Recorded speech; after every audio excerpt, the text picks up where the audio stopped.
Everybody remain seated where you are. Hey, man, so you put me on? Yeah. Then why isn't alcohol made illegal? Flowers and grass. Like juice freaks get hangers and cirrhosis in the liver. Besides, grass doesn't have it for me like alcohol. Besides, that cigarette much worse. Right, man. As much as you want. We'll have a party. There's nothing wrong with grass. Yeah. 1,000 times, and you'll never go to Heart Crop. Don't take any films of me. You're not going to use them anyway. Well, speak your mind then. Okay, I will. No one has the right to tell me what I can do with my own body, what I can eat, drink, or smoke. This is a free country, and no one has the right to take away my constitutional rights.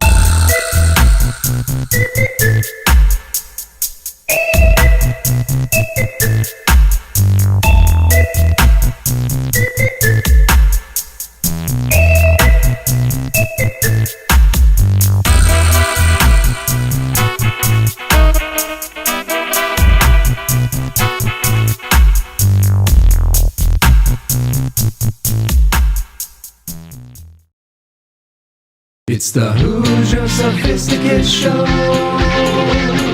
Question all the things that you know. Steve likes the weed. Steve likes the weed. Tell you about DMT. The DMT. Hoosier Sophisticate Show. The Hoosier Sophisticate Show. Hoosiers with the dream. Sophisticated blasphemy. It's the Hoosier Sophisticate Show. Question all the things that you know. So let's set our minds free for the singularity. It's the Hoosier Sophisticate Show. The Hoosier Sophisticate Show.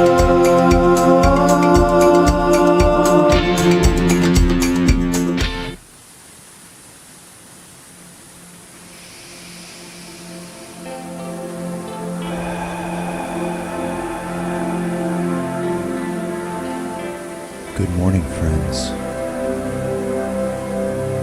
Join us and start your day with a gentle meditation from Hoosier Sophisticate. Let us all remember, we are only as good as our last breath.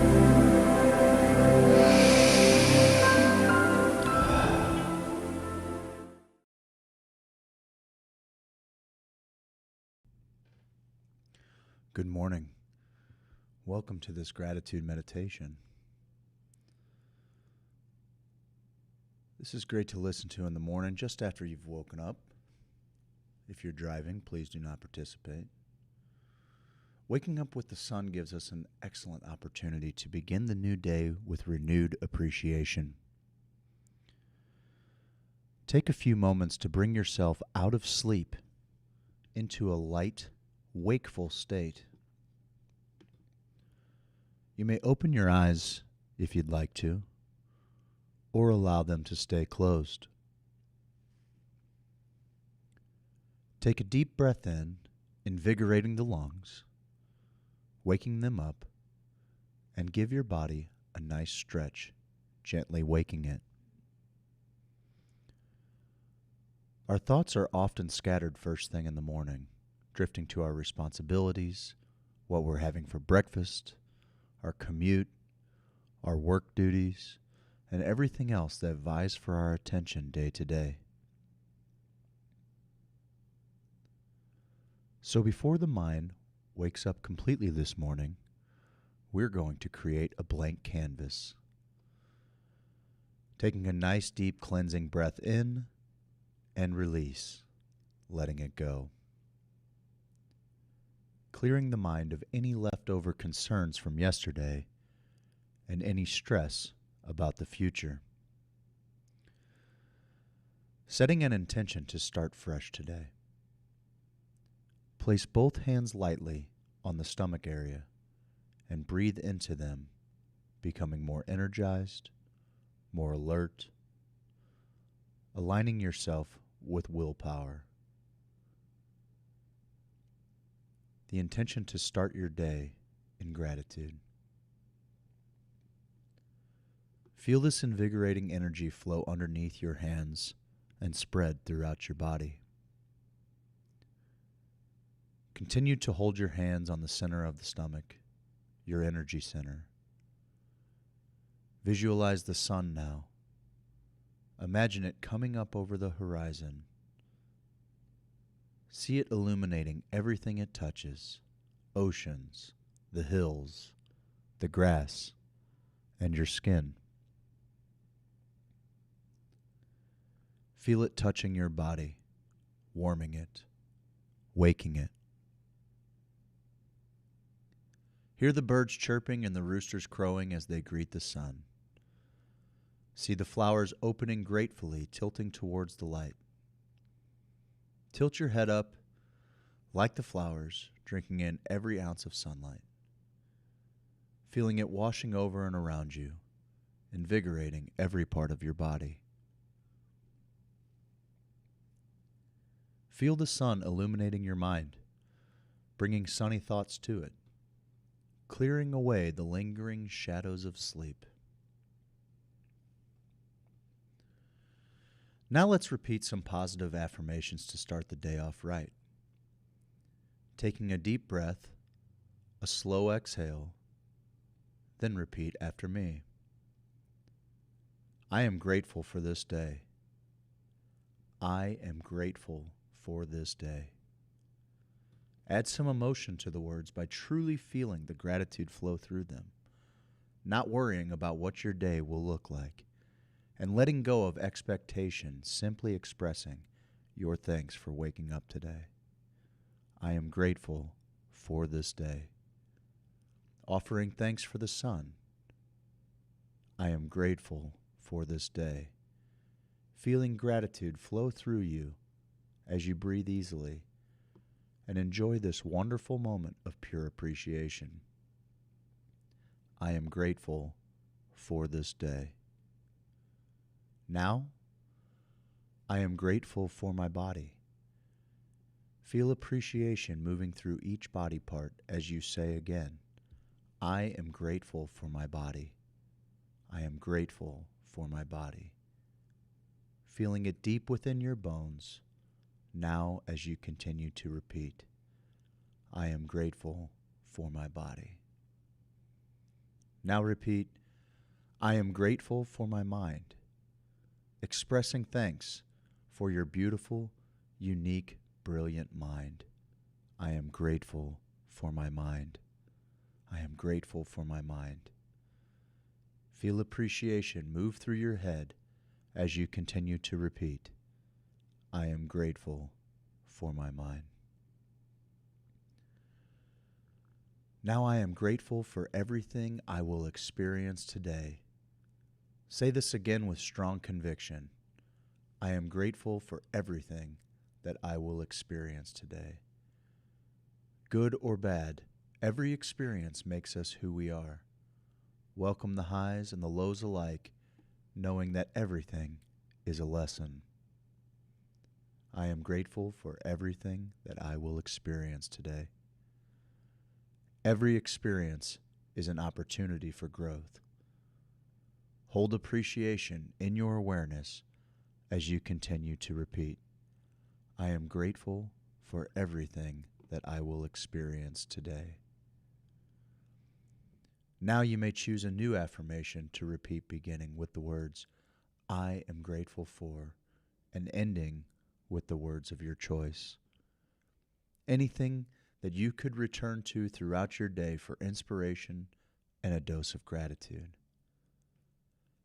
After you align with your affirmation, repeat it a few times, breathing deeply into the core of the body. Deep inhales and slow exhales.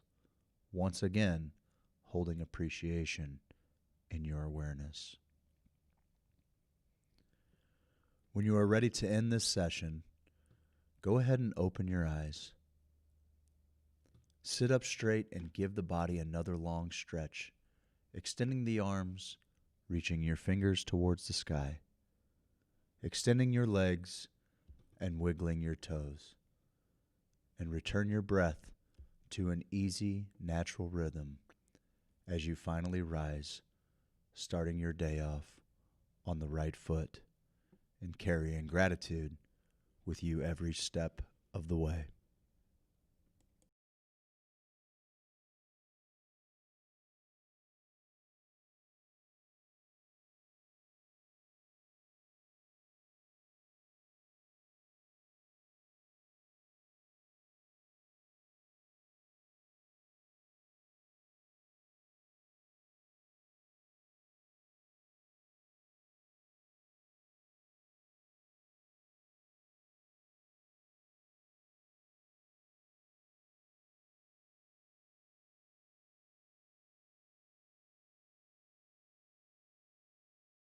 Are you ready for your morning motivation? You can do anything.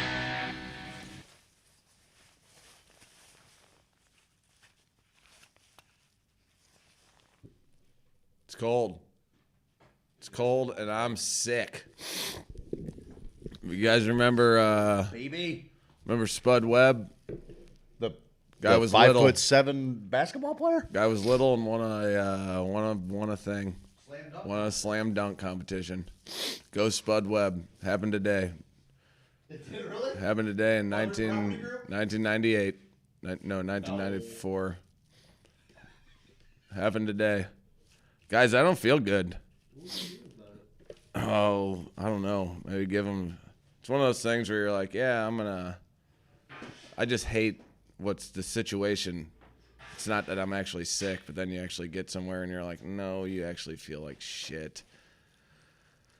So that's where I'm living this morning. Good morning, everyone. Out there. It's the morning show again.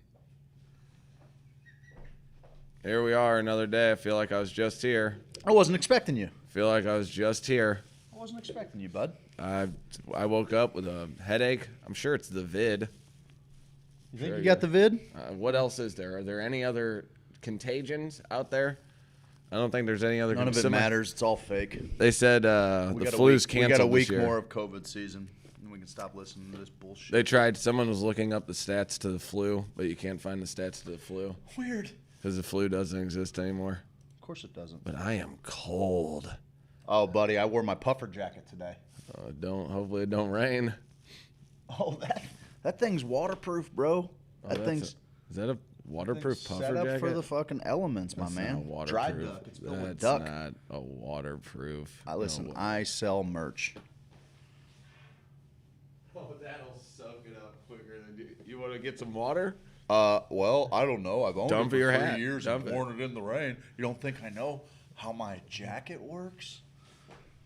He's going to go, hey, you know what you can do? Grab the bucket from our leaky ceiling. I'm just going to put one drop on there. Fine. Watch it. Slight repel. A lot of water repellent, isn't there? Slight repel. He's rubbing it in now to the down. I'm just holding it up. Look at that. It's just dancing on. Look at that. It's beat up. Hell yeah, dude. That's how I roll. Oh. It's green. It's a green It's jacket. green. It's a green. You guys can't tell. Good morning, everybody. How are you? Nice little meditation this morning. Did you listen to me while you were on the turlet? No. No? No, It'll help ease your bowels. I guess. And I'm a schmear. I'm a dirty schmear now. It's disgusting. So I'm upset about I asked that. a buddy of mine the other day. I'm like, you on the bidet train, bud? And he goes, listen. And I've got respect for these type of people because I'm trying to find a little routine in my life, Steve. I'm trying to wake up and find just a little bit of routine. Yeah, this routine's not in my days. Like I'm waking up like kind of grateful, kind of. But I got a thing, and so I'm like, hey man, you on the bidet train? Because if you're not, I don't know if I can look you in the eyes anymore. Yeah. You filthy caveman. It's not good. And he says, listen, I've had a routine for 12 years. I get up, I do my business, and I go straight to the shower. And I'm like, Okay. you're like a once a day guy? Like you're a once a day guy? Just I'm at the just same pooping time all over the every place. day? Like what? And then I realized he's got his shit together enough. He's probably right. He probably does. He probably only does it once. Like he's just that kind of guy. Everything's kind of regimented. That's ridiculous. How do you do that? When You people say can't. get regular, they mean it. No, I poop 2 times a day, sometimes 3, Yeah. depending on what kind of stuff I eat. I probably have a solid year of being able to poop more than what's going in until I get to my fighting weight. I used to have mass movements. Mass movements? Mm-hmm. What Means is- when you what is eat that? something, It just straight through? Yep. Do you have a, No, do you have a it's- functioning gallbladder? it's functioning. That's how your body's supposed to function. It goes from mouth, goes from eyes to nose to mouth to body, and then that's supposed to push out the rest of the poop. Well, I mean, does it take any time to disperse, nutrients? Yeah, this is a process. So the old food is here. Okay, so it's just it's like a Play-Doh maker. It's just fucking. It's the Play-Doh factory. It's just keeping it going. Huh, right on. It's called mass movements. If you have mass movements, you're in good shape. Mass movements is where you're trying to be? But That's now I need someone to go in there and clean the pipes. Steve looks like he walked in the studio just minutes after burying 3 bodies. Craig Yeah. wears an invisible jacket. It's true. I do. I wear my little invisible cloak everywhere I go. This is a Columbia jacket. Yeah, that thing should friendo. have some water resistance. This is totally water resistant. Why don't we get rid of that? It's also blood splatter resistant. Murderer. If I was gonna murder people, it wouldn't be bloody. Congratulations to the Doyers. They won the World The Series. Doyer family got married.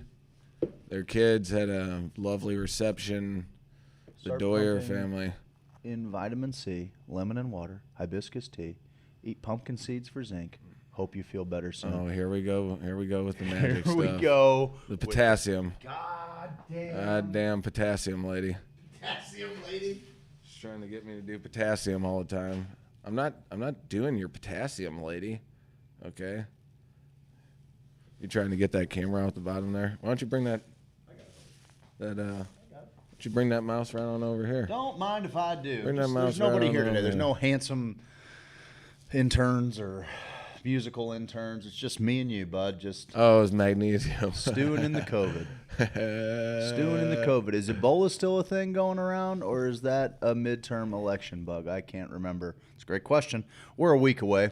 We are Ebola's a week real away deal. from America being on fire, Steve. I said it. America is going to catch fire next Wednesday, and I'm here for it.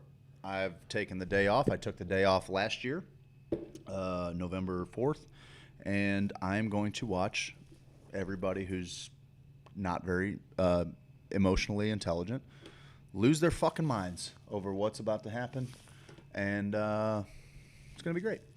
I don't know. I've think checked out of it. I'm checked out of that portion of the world. Well, I'm, So I I'm don't with know you. what's gonna happen. I'm with you on it because I truly, So it's kind of amazing to me that people care. I'm like, people care? yeah, I'm in not my own hitching- world. I'm not hitching my. I don't hitch my wagons to fucking old doters like this. Go jam a hand in your fucking throat.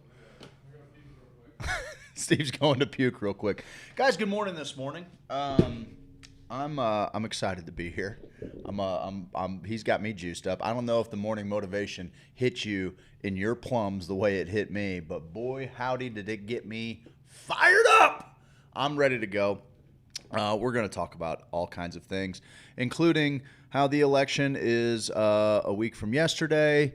And once again, there are so many predictions showing that it's going to go a certain way with a group of people that are probably really emotionally attached to it.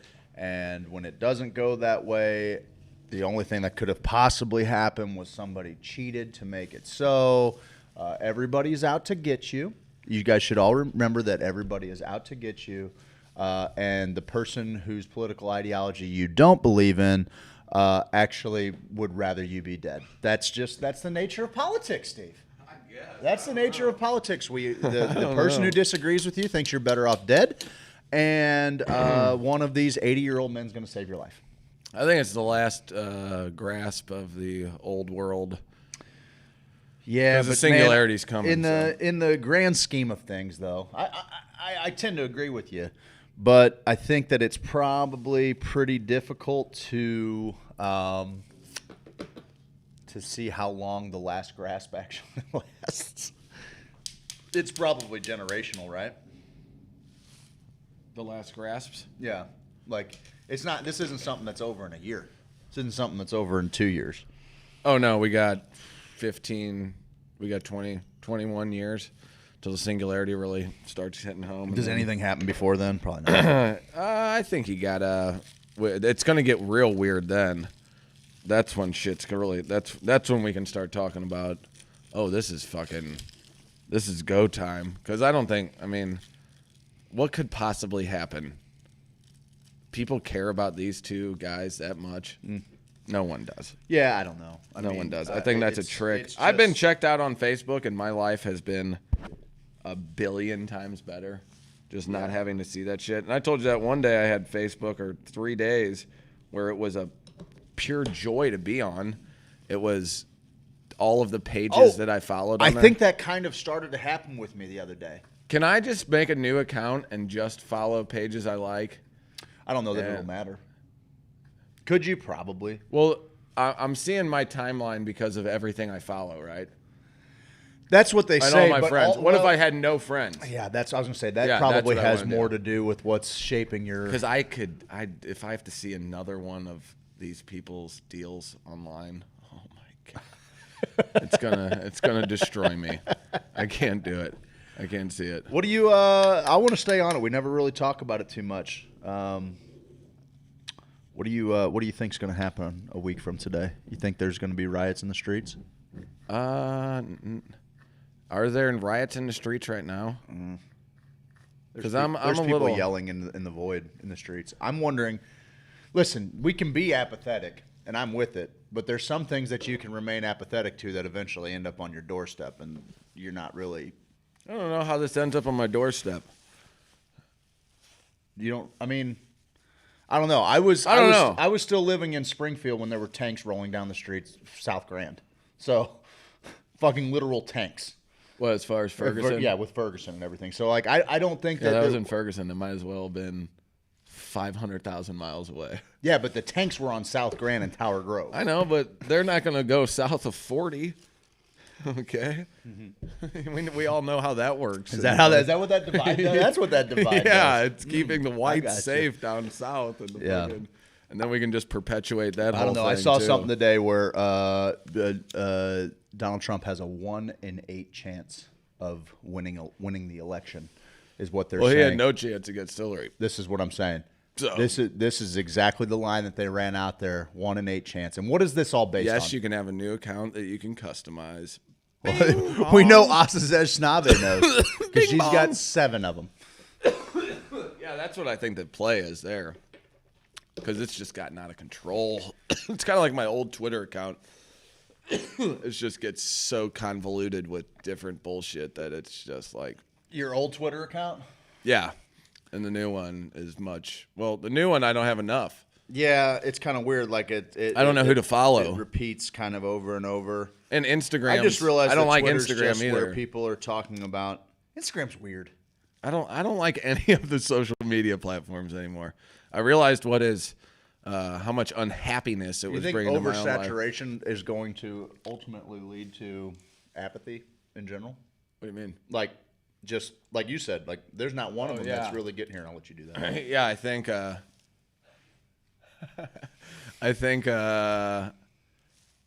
the kids are getting on TikTok and shit like that, but so are the goddamn predators.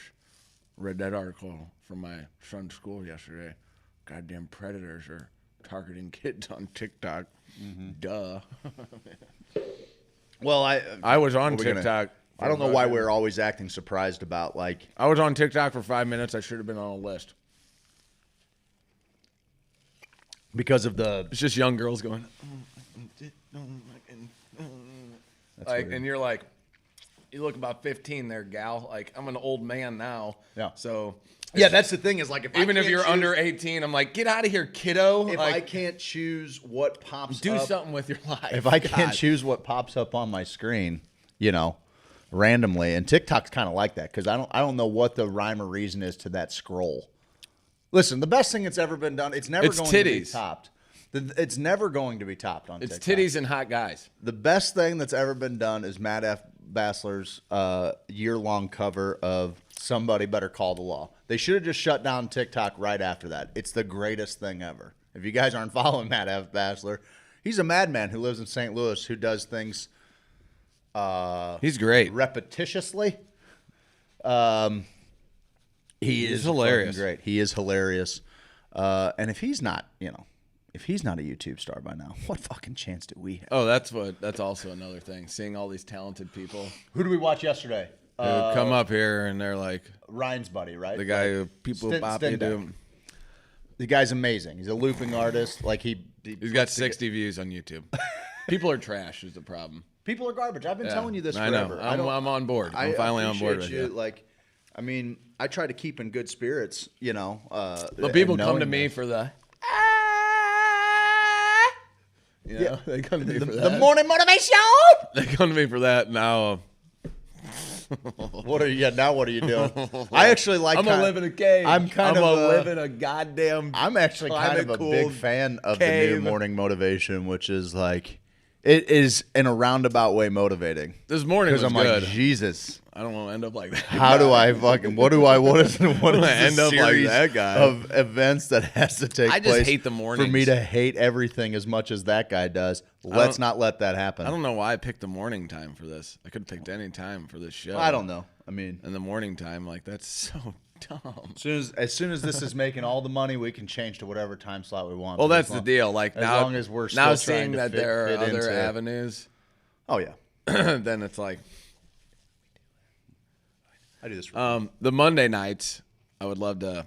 Monday nights are fun, but this is a little tougher in the morning. I actually enjoyed this. just for me. It's probably what irks me most about it. How chipper I am in the morning. I've never felt No, a just when you're substantial getting difference. joy. Yeah, that's fair. Yeah. I've never felt a substantial difference in my daily life in either party in charge. Me neither. I've noticed my 401k booming. They're all crooks for sure. Yeah. I don't know. It's interesting because, certainly I hold political ideologies, and all of us do to some extent what we think is fair and what we think is right and how we should move forward. Also kind of what history has shown us, I think it would be great if everybody thought like a majority of the sophisticated Hoosiers who get together for our gatherings. I think we could figure some stuff out and move in a positive direction. Yeah. But it's a game of numbers. No, see, and the even game there, you can get the best people together. It's just, I don't know what the roadblock is in society right now. people are weak because they're comfortable. I mean, Well, I think uncomfortability makes you hostile. uncomfortability it hardens you.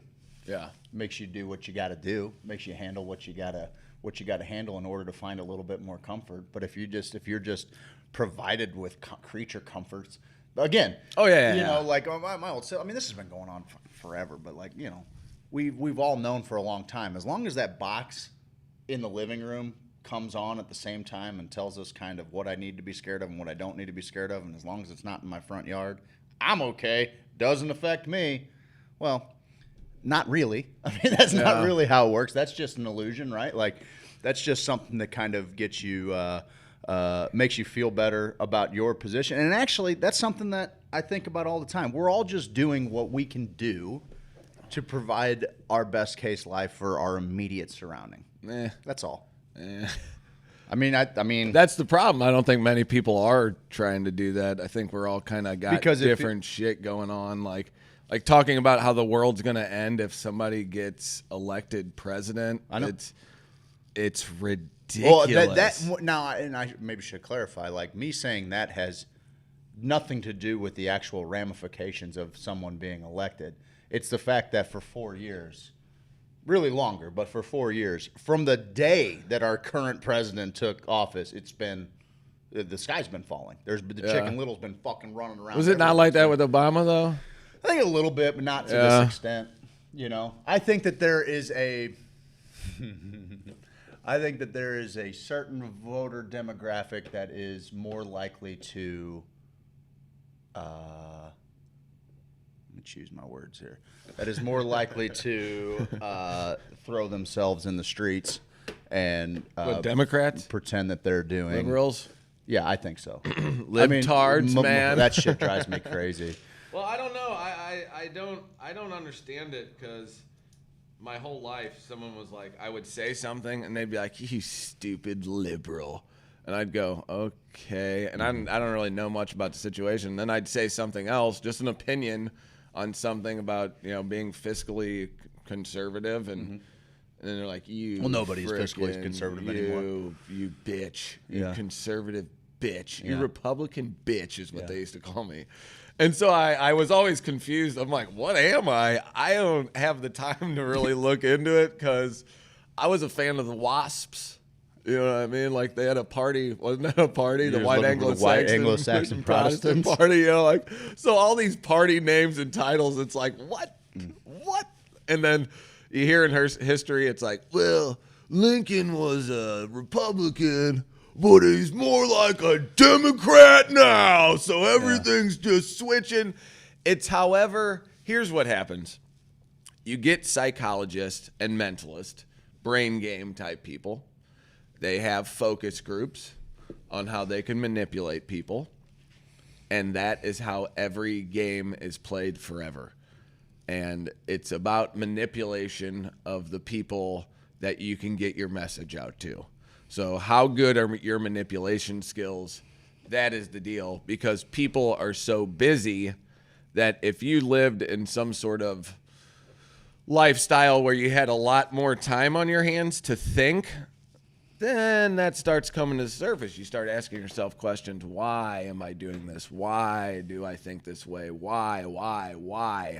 But if you got a job to go to and you got fucking bills and you got all that shit, the whys are why I have to make money, why I have to eat food, why I have to do this, which is very basic and tribal, but also it's so convoluted that we've just confused ourselves to the point where we think we're making real impacts.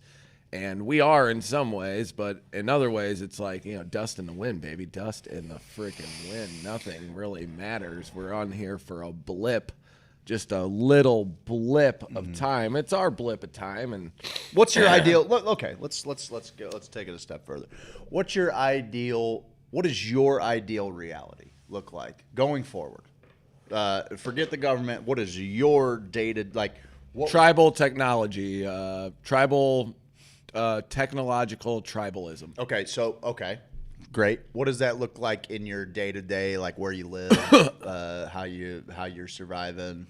Trying to stay in a city center, or are you trying to... No. Way more... rural? Yes. Off the land? Nature.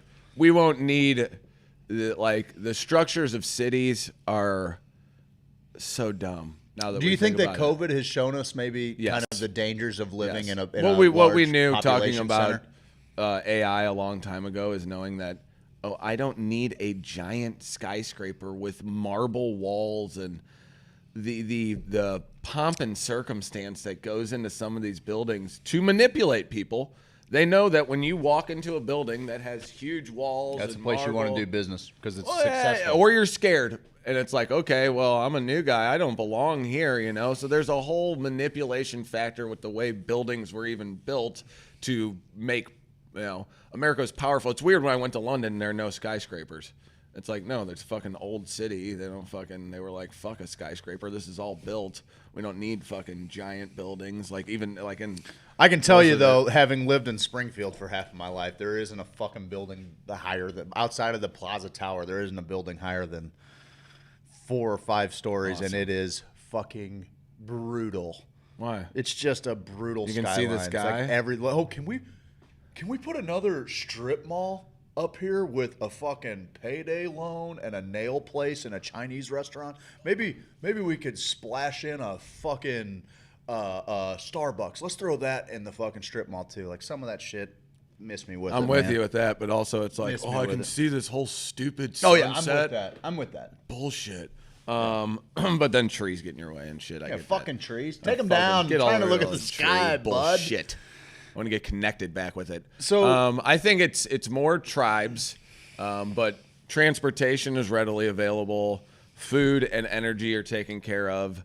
All of your basic human needs are met through machines and algorithms. Like we're to the point where we can do that. We can have all these people have been waiting for slavery to come back, and you know who you are. You know exactly who you are.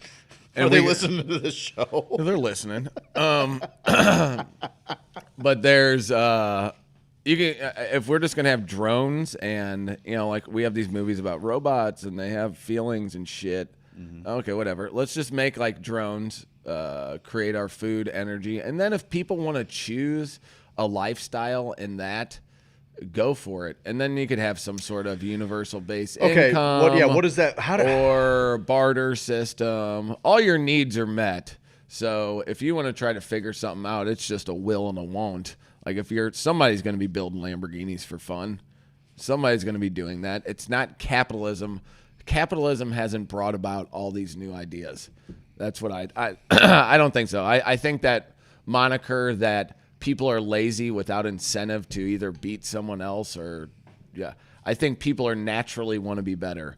And I think if you met their needs and let them have time on their hands, the narrative is these people would just waste away like fucking welfare queens. And it's like, no, people would go outside. People would do things. I think there's studies that prove that if you give opportunity to do stuff, people are going to do it. I think overall the human race becomes better. I've been struggling with school right now because it's ridiculous. If what is eliminated? Well, do you think? Okay, now that's we'll table. What if what is eliminated?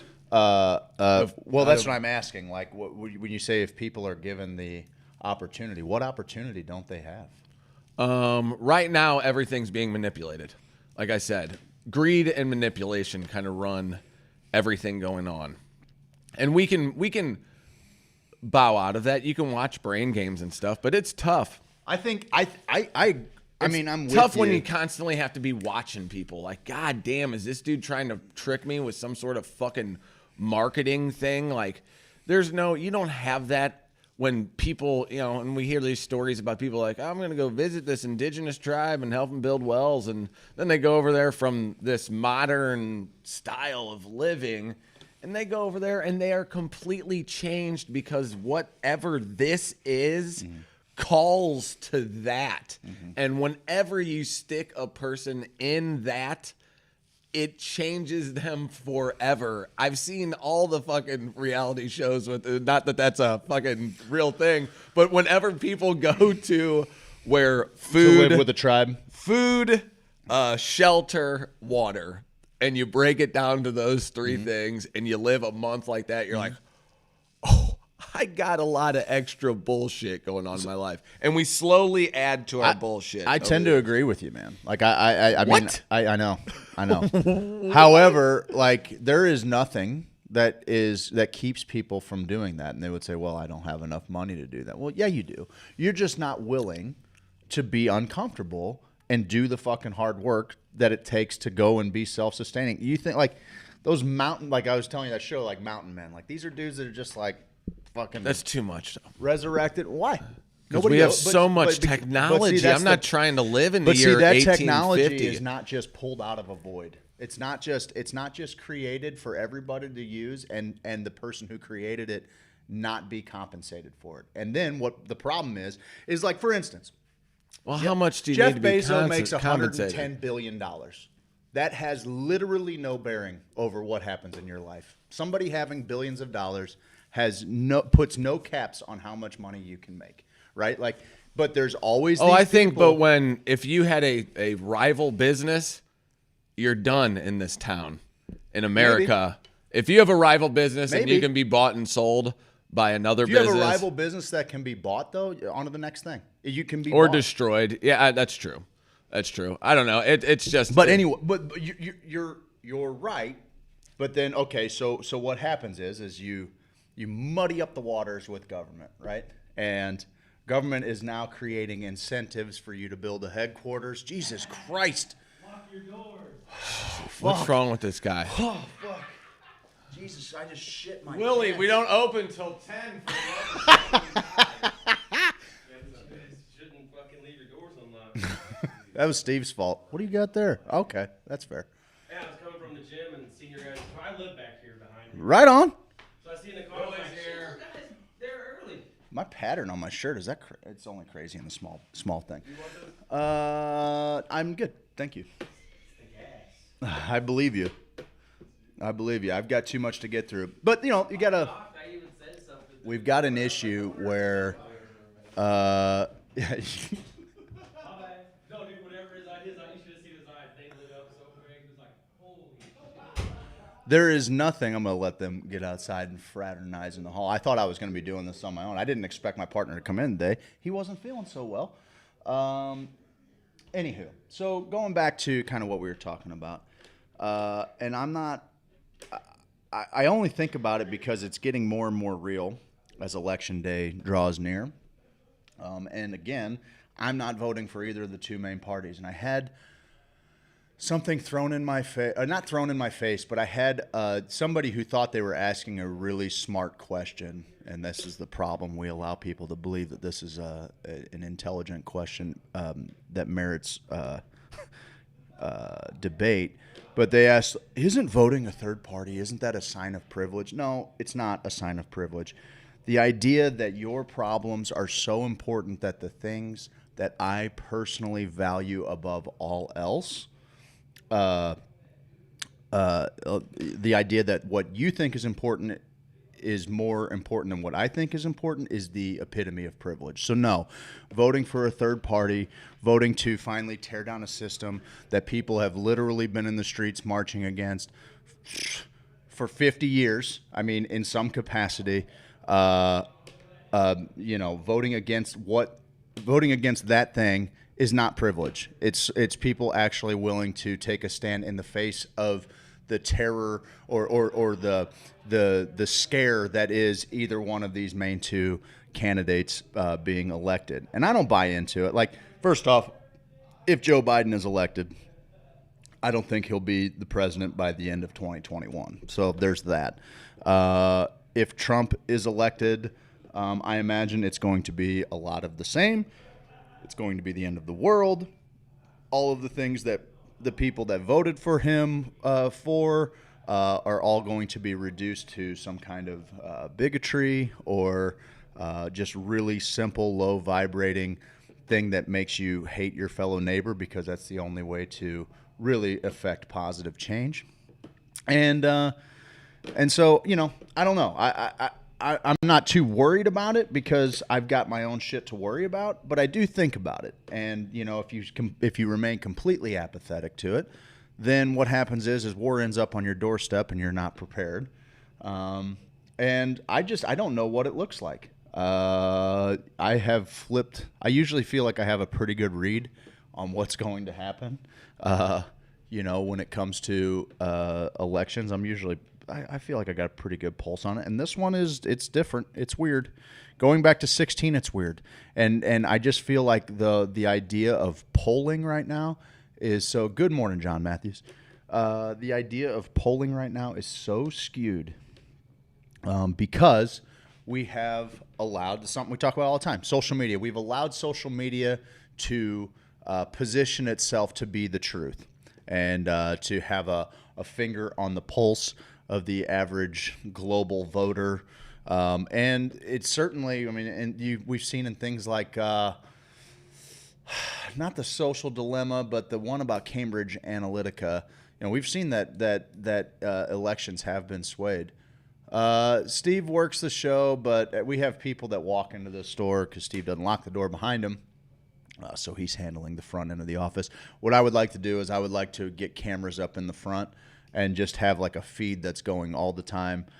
We've talked about this a bunch, but have a feed that's running all the time where we can kind of see what's going on up front and be able to flip to that feed. Anywho, yeah, shit's crazy, man. And the whole world's kind of ugly right now. And but there's a lot of good shit that's going on, and I'm grateful for that. Steve says, "Can I change my feed to, whatever?" You can. I don't think you have to go through. You don't have to go through all of the the challenges of completely deleting an account or anything like that. You can just, kind of unfollow the people that you don't want to see and unfollow and flag the advertisements that you don't want to see and essentially kind of recreate your thing. He said that he's not really for Instagram. I guess I have a hard time communicating on a platform that doesn't really have a speaker on it so you can yell at the customers too. We're way ahead of you. We thought about doing this whole voice of God thing where we would just talk to the people and whoever was working up front. Someone needed paraphernalia at 7:45 in the morning. Probably some papers or some wraps or something.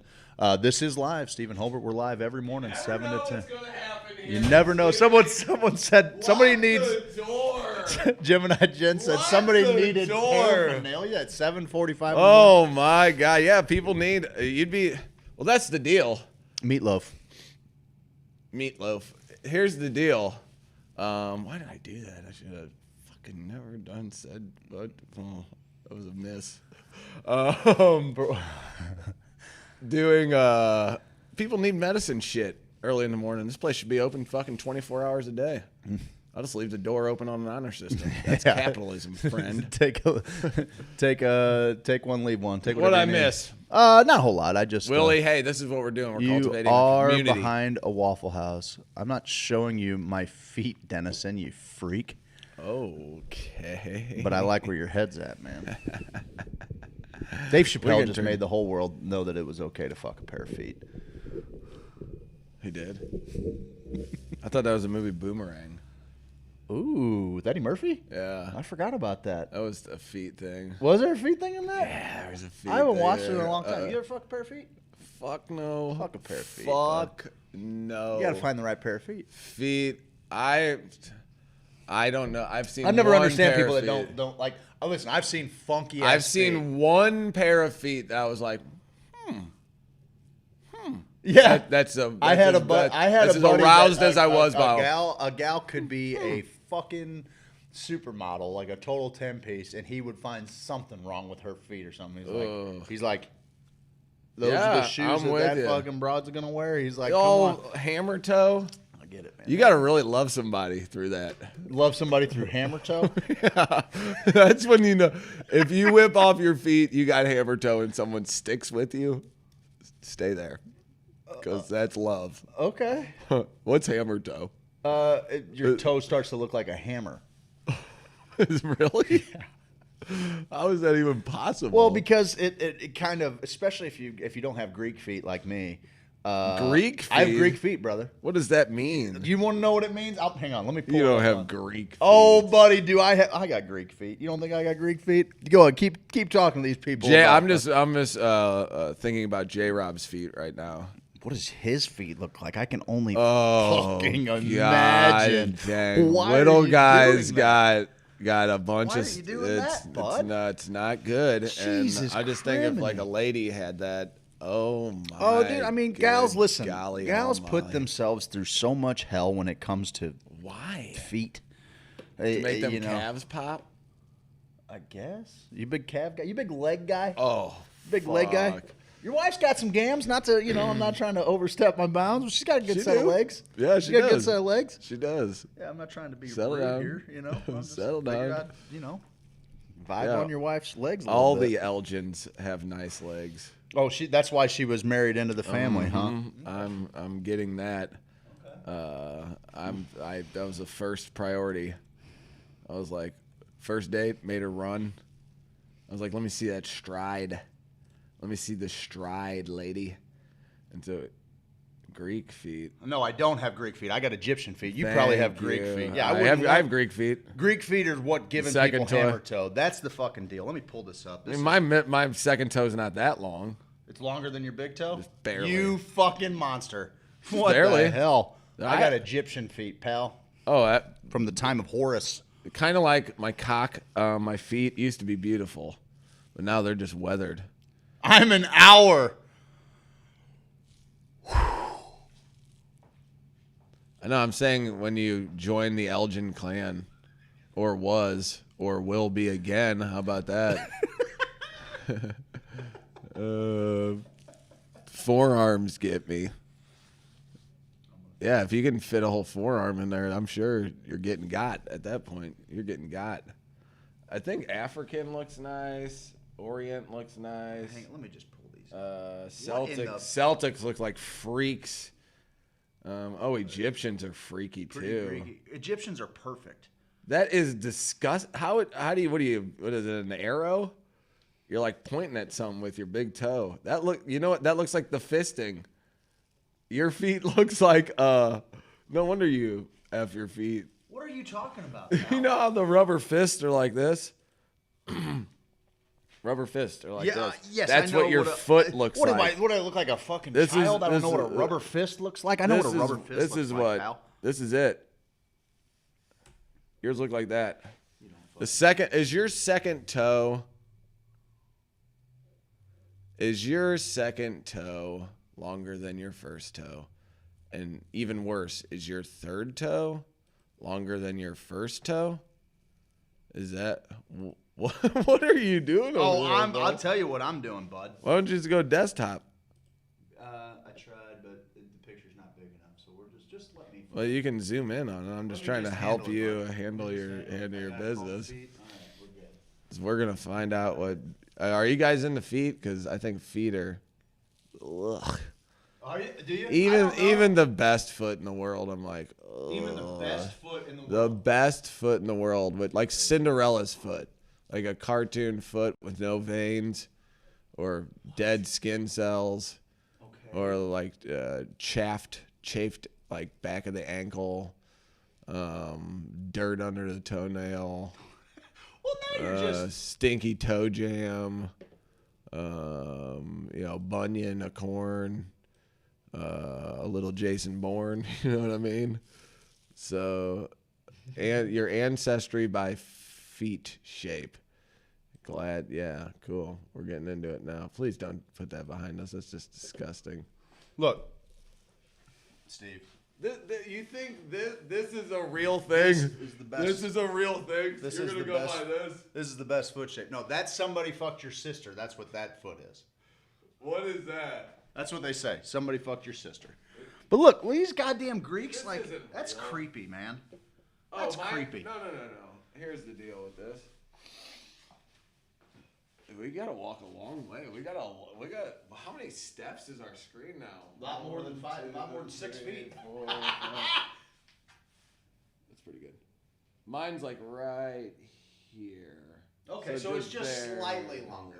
It doesn't quite go up, and these are a little bigger. I think there's some ottoman in there. There's some big. If your toes, you better fucking if your toe, watch your if mouth. your toe is only that much bigger, I gotta think there's a little ottoman in There's there. no ottoman. Maybe some Roman blood in there. Maybe Hittite, a little Roman. ottoman, there's something. I'll take some Hittite.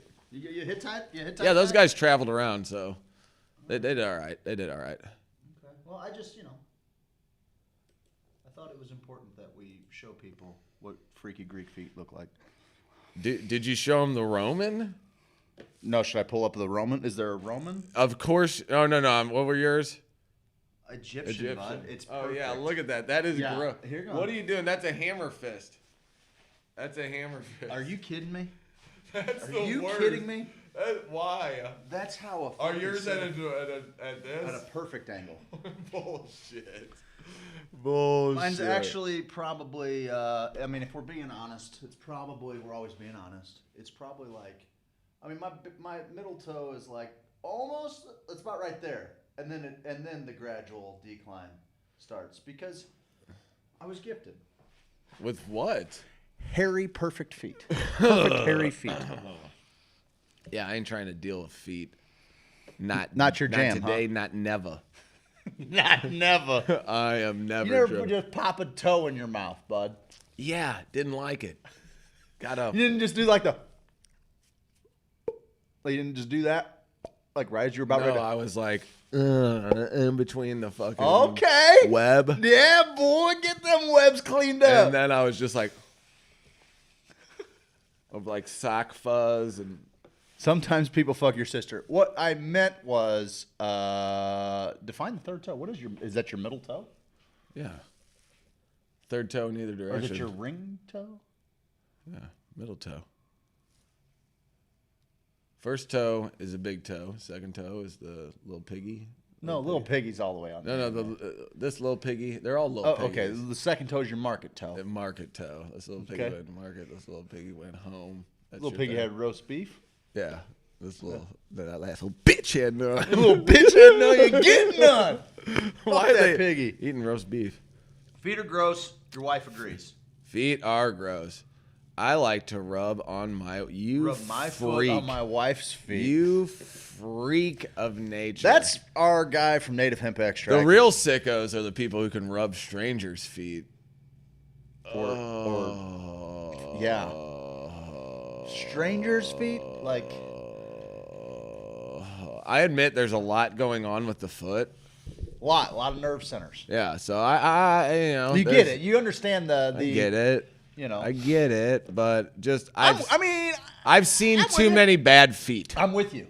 I never understood the foot thing. Let me see some good feet. I was gonna say I never understood the foot thing until I saw a great pair of feet, and then I'm like, yeah. huh. No, let me see a foot. If that's how good your feet look, you're taking care of the whole. Imagine how good that butthole looks. Yeah, dude. You're getting. What I'm saying is, you're probably taking that thing in for a detail on the reg. You know what I mean? You'd hope. I think. Unless you're just blessed with nice feet. Yeah. My feet are a disaster. Mine aren't bad. I had the worst. They could be worse. They're not good. Ingrown toenails in my big toes, and they fucking hurt so bad that they actually came out the side of my toe when I was like in 7th grade. No. I had to go get surgery. And my dad, first of all, like, he tried to dig this thing out. No. And this is before we moved. No. It was easily the worst pain I've ever, and probably will to this day, ever experienced. Oh, yeah? And when I promise you, I would take 50 shots to my ball bag before. No, you wouldn't. That video, I would do that. No, you before wouldn't. I got, No, with, you wouldn't. With no number on the big toe, because I ended up going to this podiatrist, and they hit me with like this. What, you sat there? You sat there and took it while your dad fucking dug it out? Dude, he tried to dig it out. I could not. Watching him try to do it was, I've never seen him in such duress. He could tell that he was hurting me worse than anything he could possibly do to hurt me. And I ended up going to this podiatrist that was in like Hampton Village. You know, perfect. Yeah, right. Right. And that's the McDonald's and Johnny Brock's. They hit me with this freezing. Yeah, right next to the Johnny Brock's. Right next to it. I need some foot advice. Tim Biss is in the house. We're just talking toe rings. Tim. Are we on Facebook? I guess. But I don't know what to tell you. I know exactly what to tell you. What? Turn it off. Get here earlier. Can you do it midstream? I don't think you can. No. I'll holler at you. I'm hollering at my boy. Okay. Right? I'm hollering at our boy. Foot guy. Man-child. He's a foot guy. Likes them toe rings.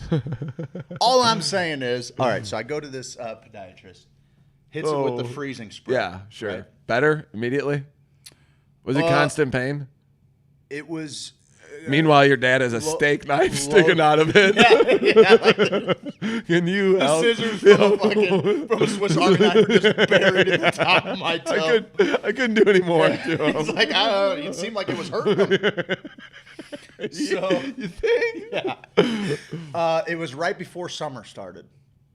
And I don't know why I just thought SummerSlam? I just thought this was part of like growing up. Like, man, fuck, I guess I'm just growing out of my toes. And so nope. They hit, and it turns out not the case. No, that's not a thing. My dad's like, Bud, this is a part of your, like your hygiene regimen. Your hygiene regimen. You gotta clip them. You gotta make sure they're not like growing. I'm like, well, why would it even be made to where it grows in? It's a fucking dumb thing to do. Like, it's a dumb thing. I need words with our creator. He's a fucking idiot if this is how he makes toes. Ooh, yeah, I said it. Our creator, email into the show. Yeah, you got a problem, our creator? Fucking email it. HoosierSophisticate@gmail.com. Well, it's funny when you said that. I was like, who helped us create this show? Like, I thought you were talking about Seth or something like that. No, I'm taking it up with the big man. Like, it was an afterthought here. Anyway, so yeah, sometimes things go wrong. They spray it with this fucking freezing spray. Okay. And that's Lancet. Well, at this point, there's a gap between like the side of my toe bed, right? Like the skin. There's a gap. Let me let's get up on the main screen. Okay. So if I'm showing, okay, if this is the side of my my toe, this is the toenail. There's a gap that's about 3/8 of an inch between the skin and my toe that is like at this point now like a scab. Like it's the toenail has pushed the skin away from the edge because How strong are your toenails? oh bro? dude, Dumb and Dumber, angle grinder. God. Okay, a lot of keratin going on here. Okay, so they hit it with this toe spray, and I'm like, oh god, that's better because they're going to have to dig out this scabbing and then go down into my toe and clip out this second toenail that's essentially growing into the through the side. You could see it almost poking out of the side of my toe. That's how bad this was. Fucking brutal. And so they hit it with the spray, and then this dude comes out with a fucking needle. I don't know why the needle's got to be this long. My toe's only that fucking wide. What's the point?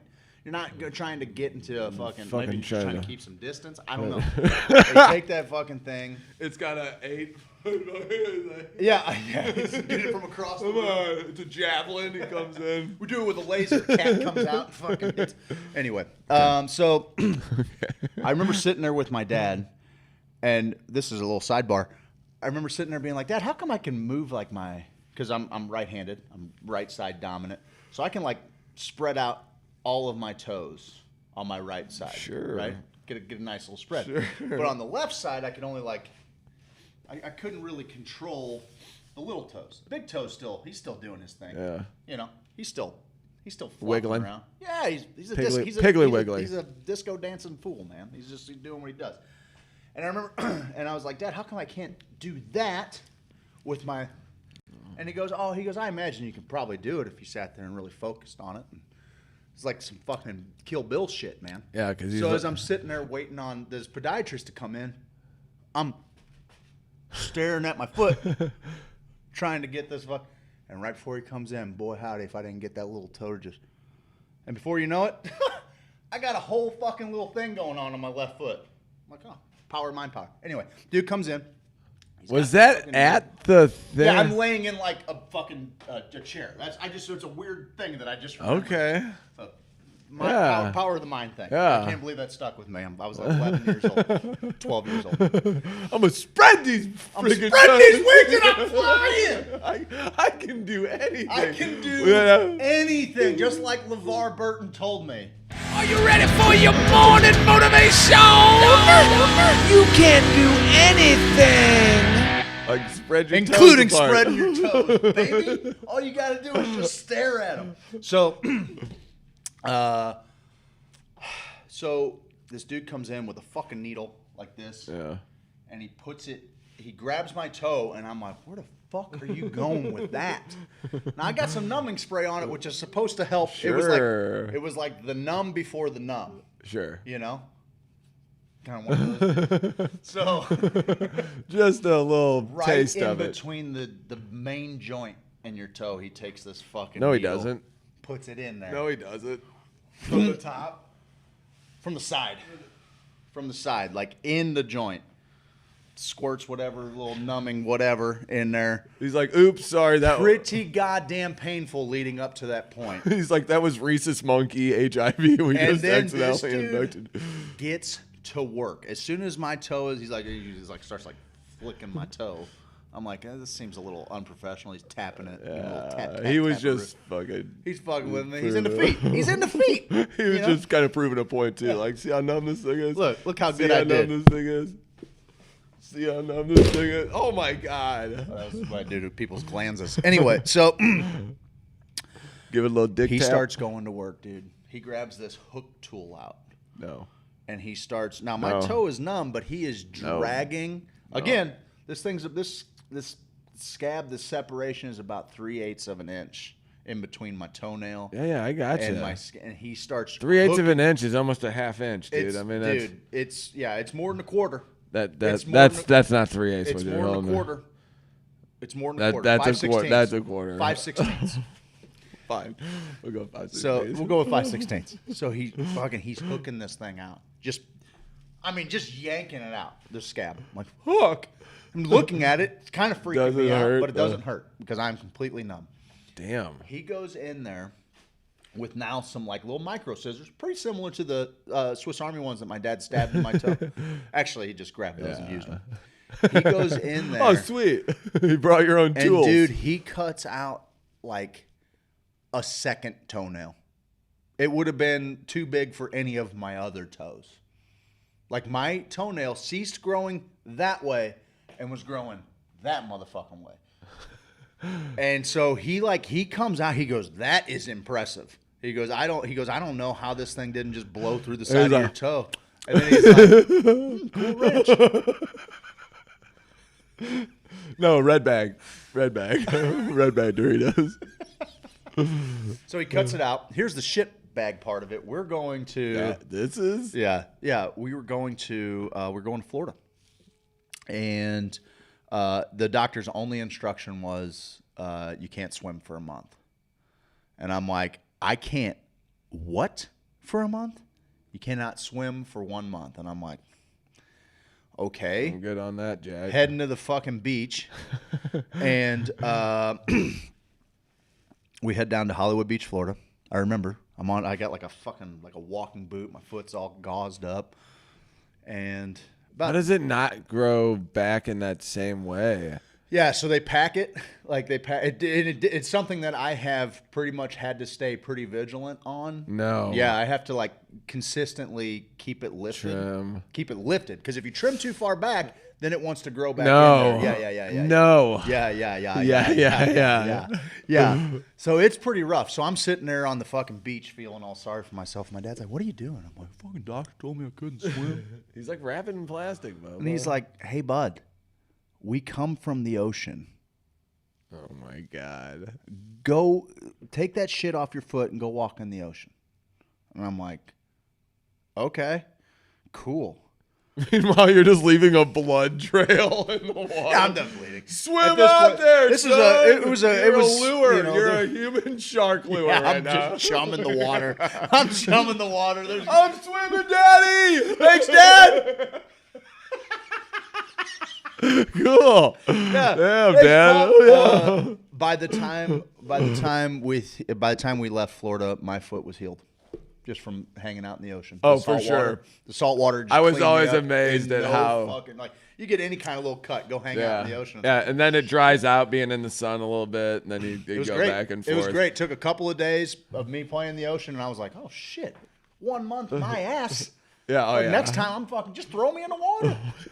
Yeah, that you go into the doctor's. Yeah, hey, I was in the ocean. My dad said, "You're full of fucking shit, man. We're from the ocean. You probably still believe in creation, idiot." And then she's like, "That smells gangrenous." It's like green and stuff, and you're like, "I thought it was the fucking Cool Ranch flavor, bro." He's like, "I need another little chip." On this day in history, Steve, brought to you by Bungerin Property Group. Oh, no fucking way. What? That's not the same one. Never mind. Are you on the right day? Yeah, I am. Today is October 28th, correct? Is it? It is? No, I don't know. Yeah, today's the 28th. Yeah, it is. On this day in history, 1216, Henry III of England was crowned. That's brought to you by Bungerin Property Group. And we are overdue for a break, my man. Yeah, we do. And I think fam. at some point today we're going to show them. I got a headache too. Getting to know our Hoosier, Steve. It's pretty fun. It's so fun. So fun. So fun. Anyway, guys, after the break, Sweet Leaf, Native Hemp, James Carlton, Ms. Marketing. Got anybody else? Spanish Society Outreach. Thanks. Give them your patronage. It's the least you can do. We'll be back in 5 minutes. Yeah. I'm now outlaw, check it and see. Wanted poster looking like me. Checking the swamp man for a pretty girl. Being an outlaw in an outlaw world. Hey, I'm an outlaw, check it and see. Wanted poster looking like me. Walking my hound dog, surfing that swamp. Catching crow that do the sweetly stomp. Everybody do the sweetly stomp. It's a stomp, it's a wiggle, turn around, a little tickle. It's a stomp, move your feet, head on down to Sweet Leaf. Head on down to Sweet Leaf. Head on down to Sweet Leaf. Dude, man, get on down to Sweet Leaf Emporium and do that Sweet Leaf stomp, man.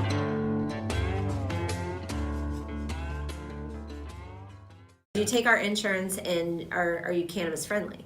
Yeah. And they all said no. And then at that last phone call, that 8th phone call, I was like, do you know anybody that is? I'm desperate. I've called 7 other people. You're my 8th phone call. Yeah. At this point, I'm crying my eyes out. And this lady just felt bad for me and said, hold on, let me call you back in a few minutes. And they called me back and they said that they would take him, but under a certain amount of conditions. And the main condition was that if they felt that cannabis was not working for him, then they would take him from us and put him in and Child Protective Services, and then they would take the other 2 kids too. Oh, because they were both underage. Then and we would be charged with child endangerment. So they'd go to federal prison. Yeah, we would go to federal prison. So we said, bring it on.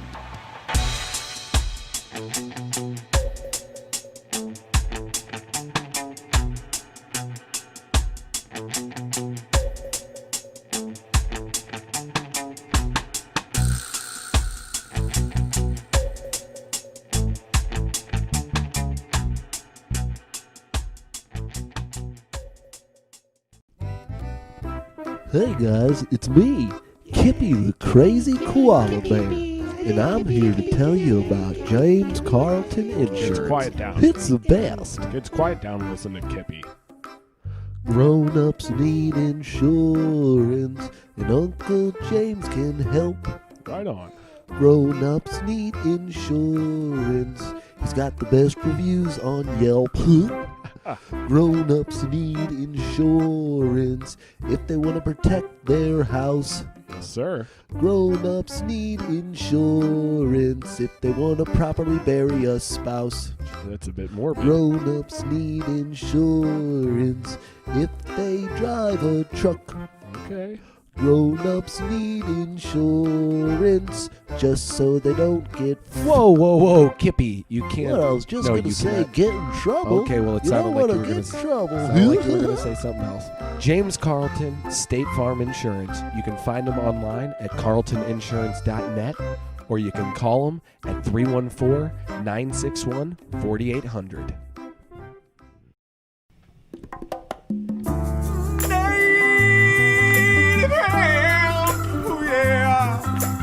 Native hemp inside of me.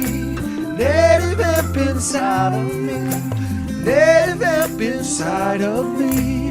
Native hemp inside of me. I got 1,800 milligrams going real good down my throat. When I wake up in the morning and I need a pick-me-up, well, I grab my bottle of native hemp and I splash it on my tongue. Lap, lap, lap. Native hemp inside of me.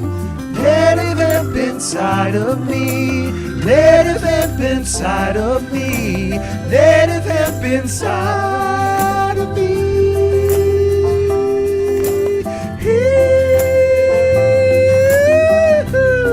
Native hemp extract, available at HoosierSophisticate.com. Enter code HOSO, H-O-S-O, at checkout for an additional 30% off.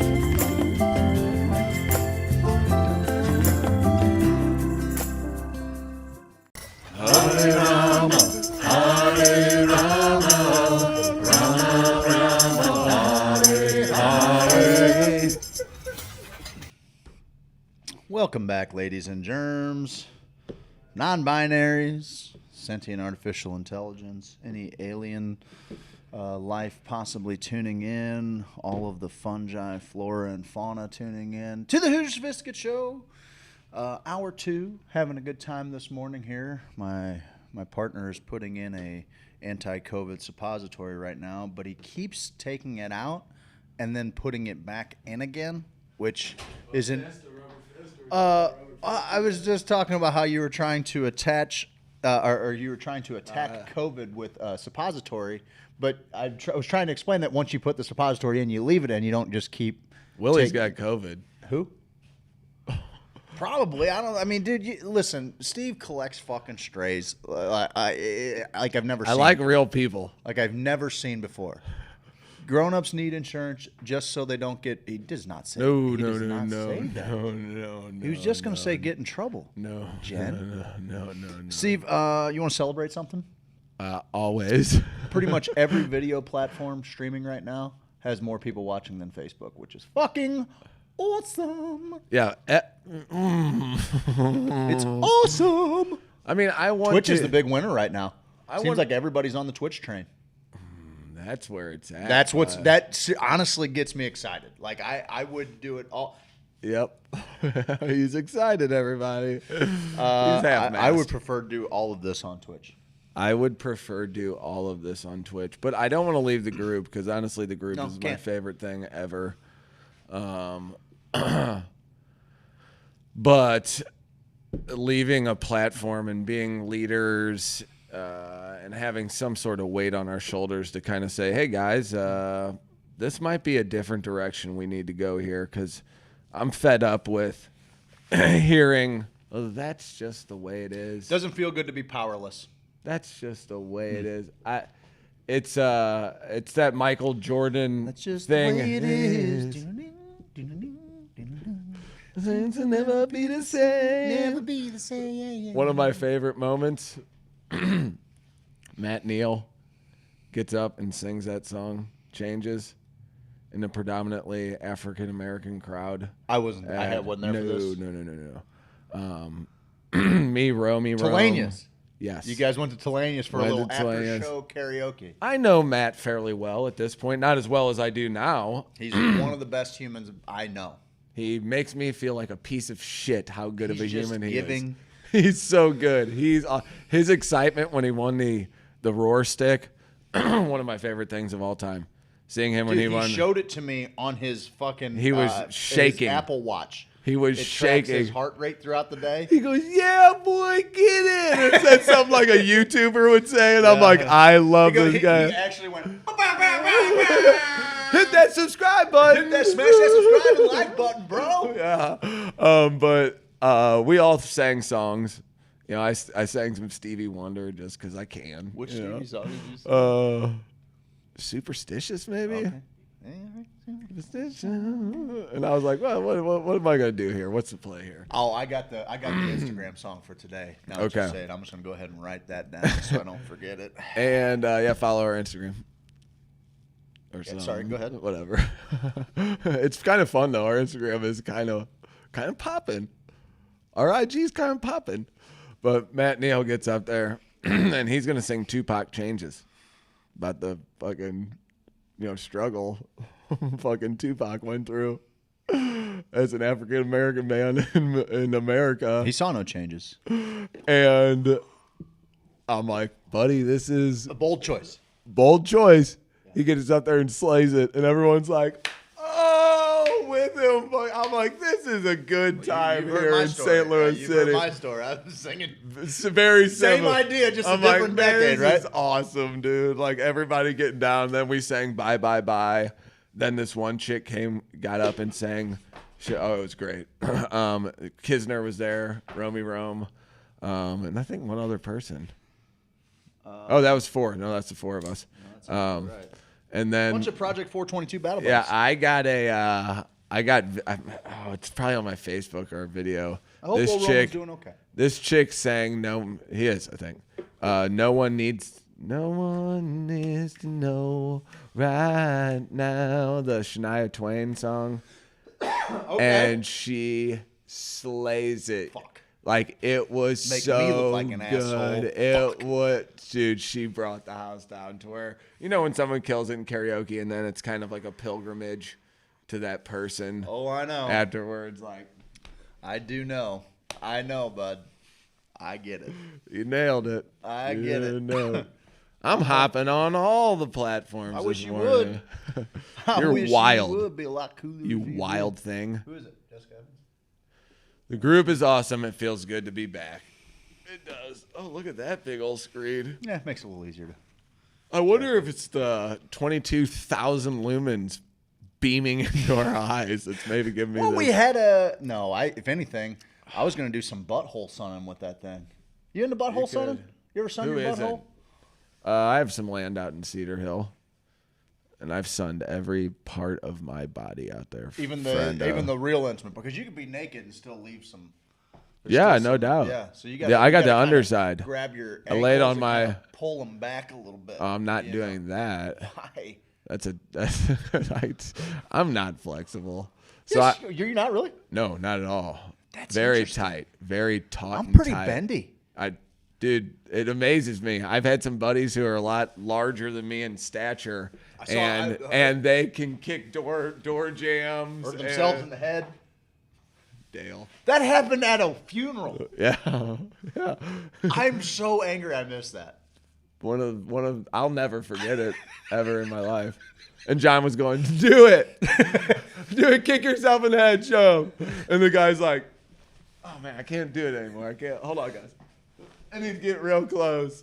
And then the last time he's like, bam. And I go, did you hit yourself in the mouth? He's like, no, like right here. I'm like, you're going to break your nose. You're going to break your nose, You're man. gonna break your crazy little nose like that, man. Steve can't sit crisscross applesauce. I can't sit crisscross applesauce. Telling your husband's business. Like I need to get more bendy. That's what I'm gonna do. I'm gonna get more bendy. I watched a. I'm gonna get bendy. You were talking about how it amazes you how some decided. bigger guys, can kind of bend it out.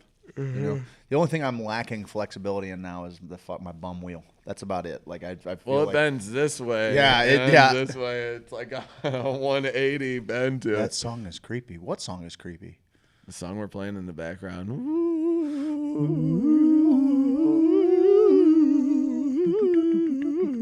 Ooh, I'm scary. You're all gonna die. You're done in this town. Yoga. Yoga. Yoga. Yoga. Native him inside of Inside of me. It's sodomy. Inside of me.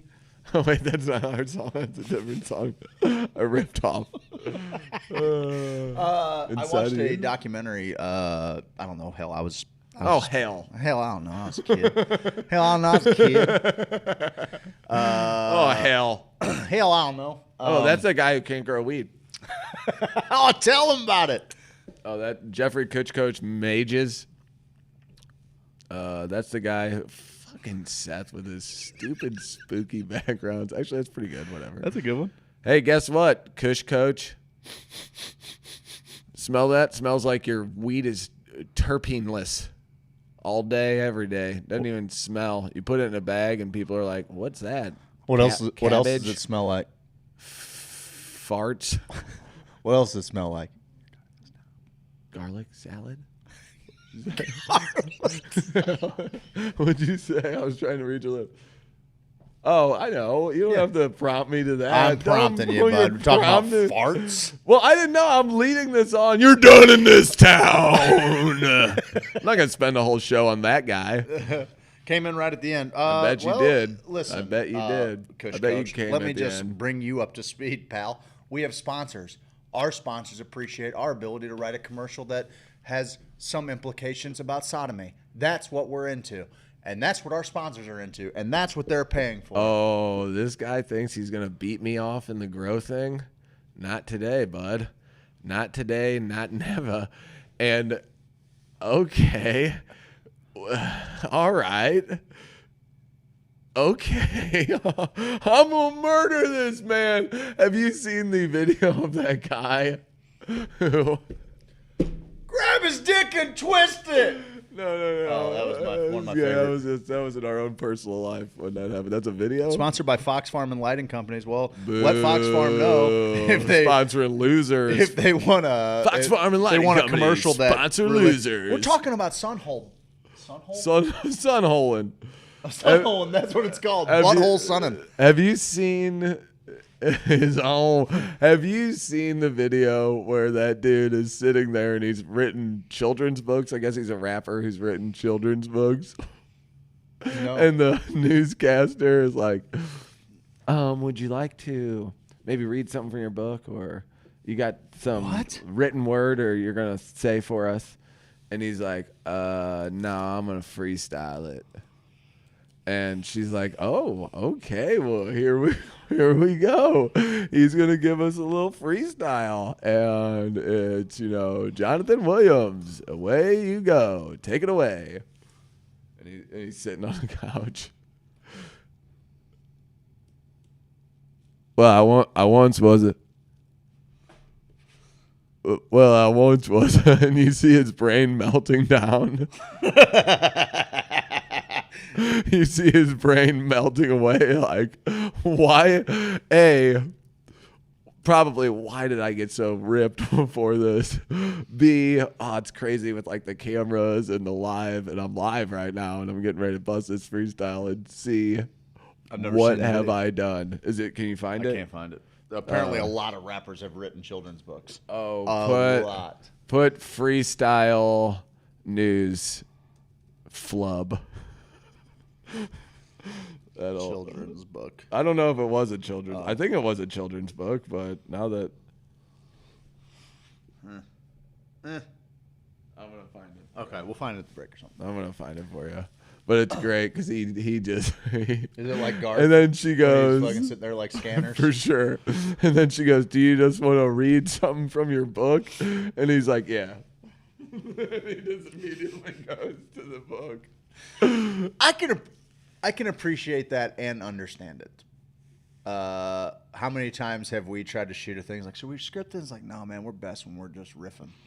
And sometimes a riff on something real simple, sometimes it comes out, something beautiful comes out, and a lot of times it's just the two of us laughing until we shit ourselves about us looking like idiots on camera. I thought we could do a Danny Diamond's blooper reel. We can't do a Danny Diamond's blooper reel. He's that unlikable. Oh, we that even certainly can. Even his bloopers are unlike. Even like you want to kill this guy even when he messes up. Like you lack the empathy to care about your fellow man failing at something. That's what Danny Diamond do. Michelle, Danny, Frazier, live TV freestyle fail. Here, we could probably play the audio. I don't think we can.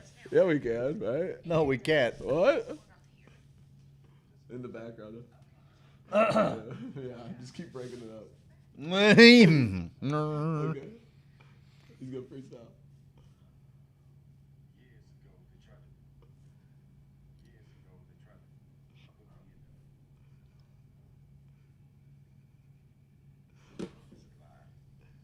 This is live. Years ago, they tried to put me. Oh, I can't. All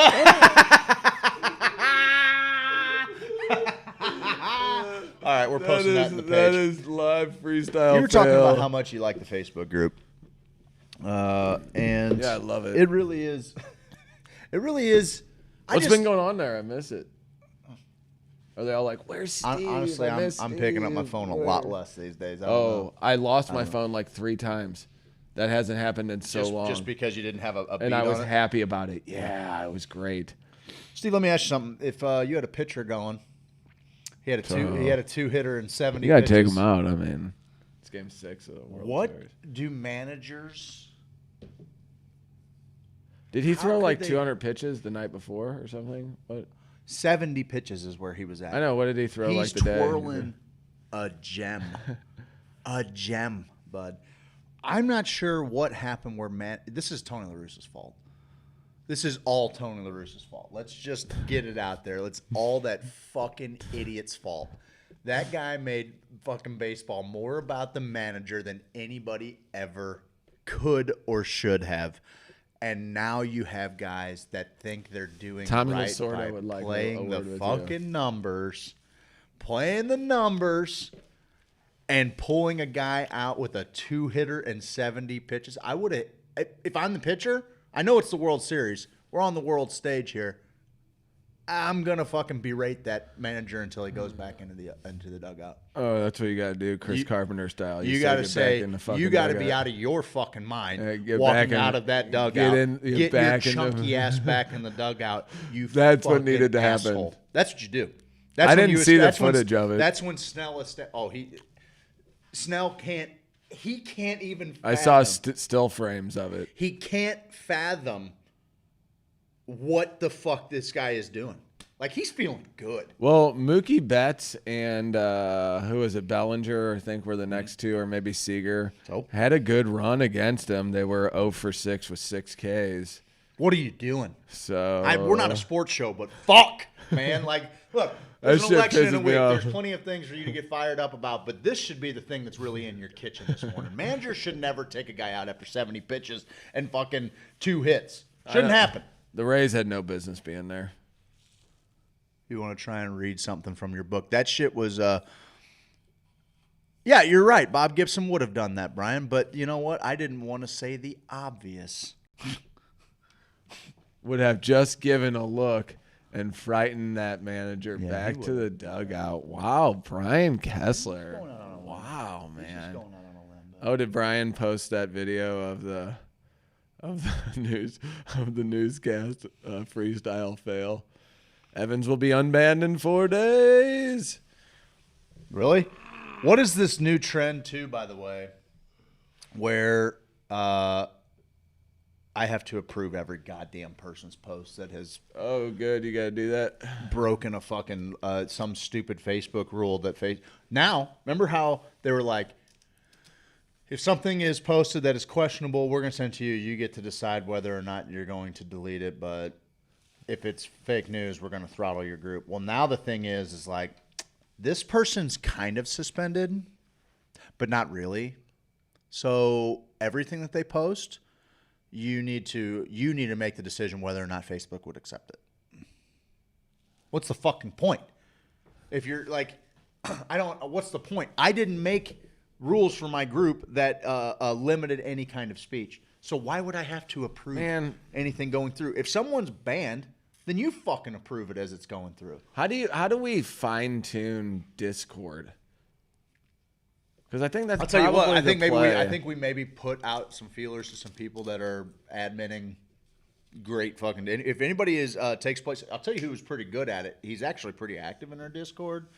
I think it's Rick Evers. You just need to ask him about. There's a bunch of people that are kind of regularly on Discord.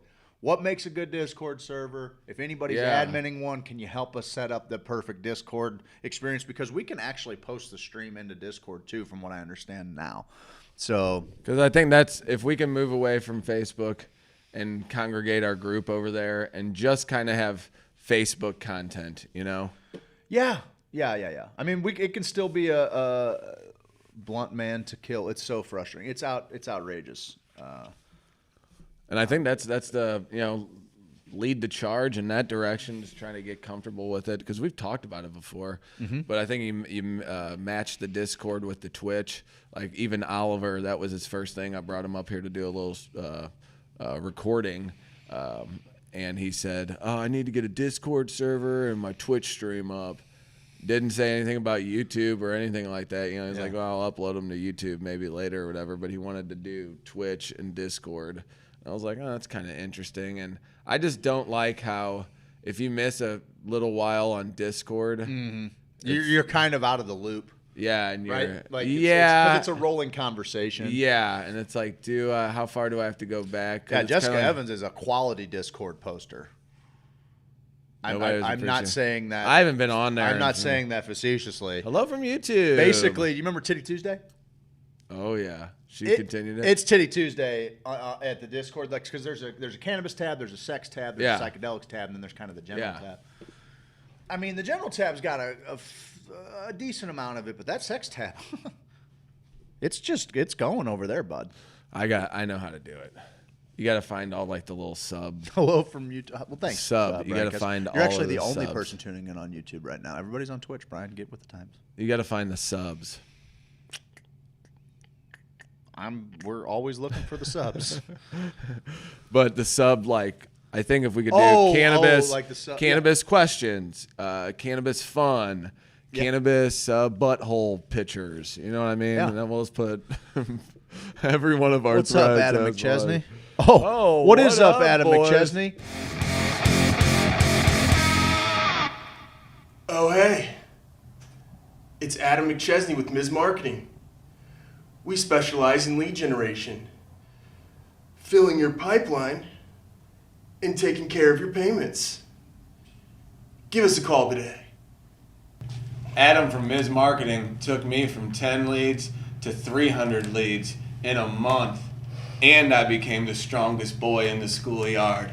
He increased the revenue for my charter fishing business by 30% in 1 month.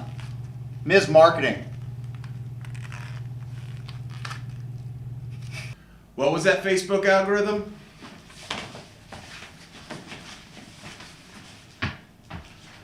What was that Instagram?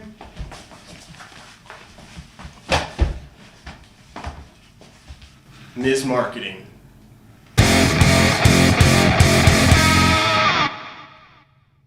He does marketing. He does it well. He does. And we are partnered up He's with a him. passionate guy. It gets better with time, he says. Oh, you're damn right. Baby. That's like a We've got. 1962 Should we just let them know about odd ads, chanson. Steve? Should we just let them know about odd ads? Is this the Yeah, part I that made we do? made a couple graphics for it. Did you? Yeah. Cool, man. Where they at? Over there, probably.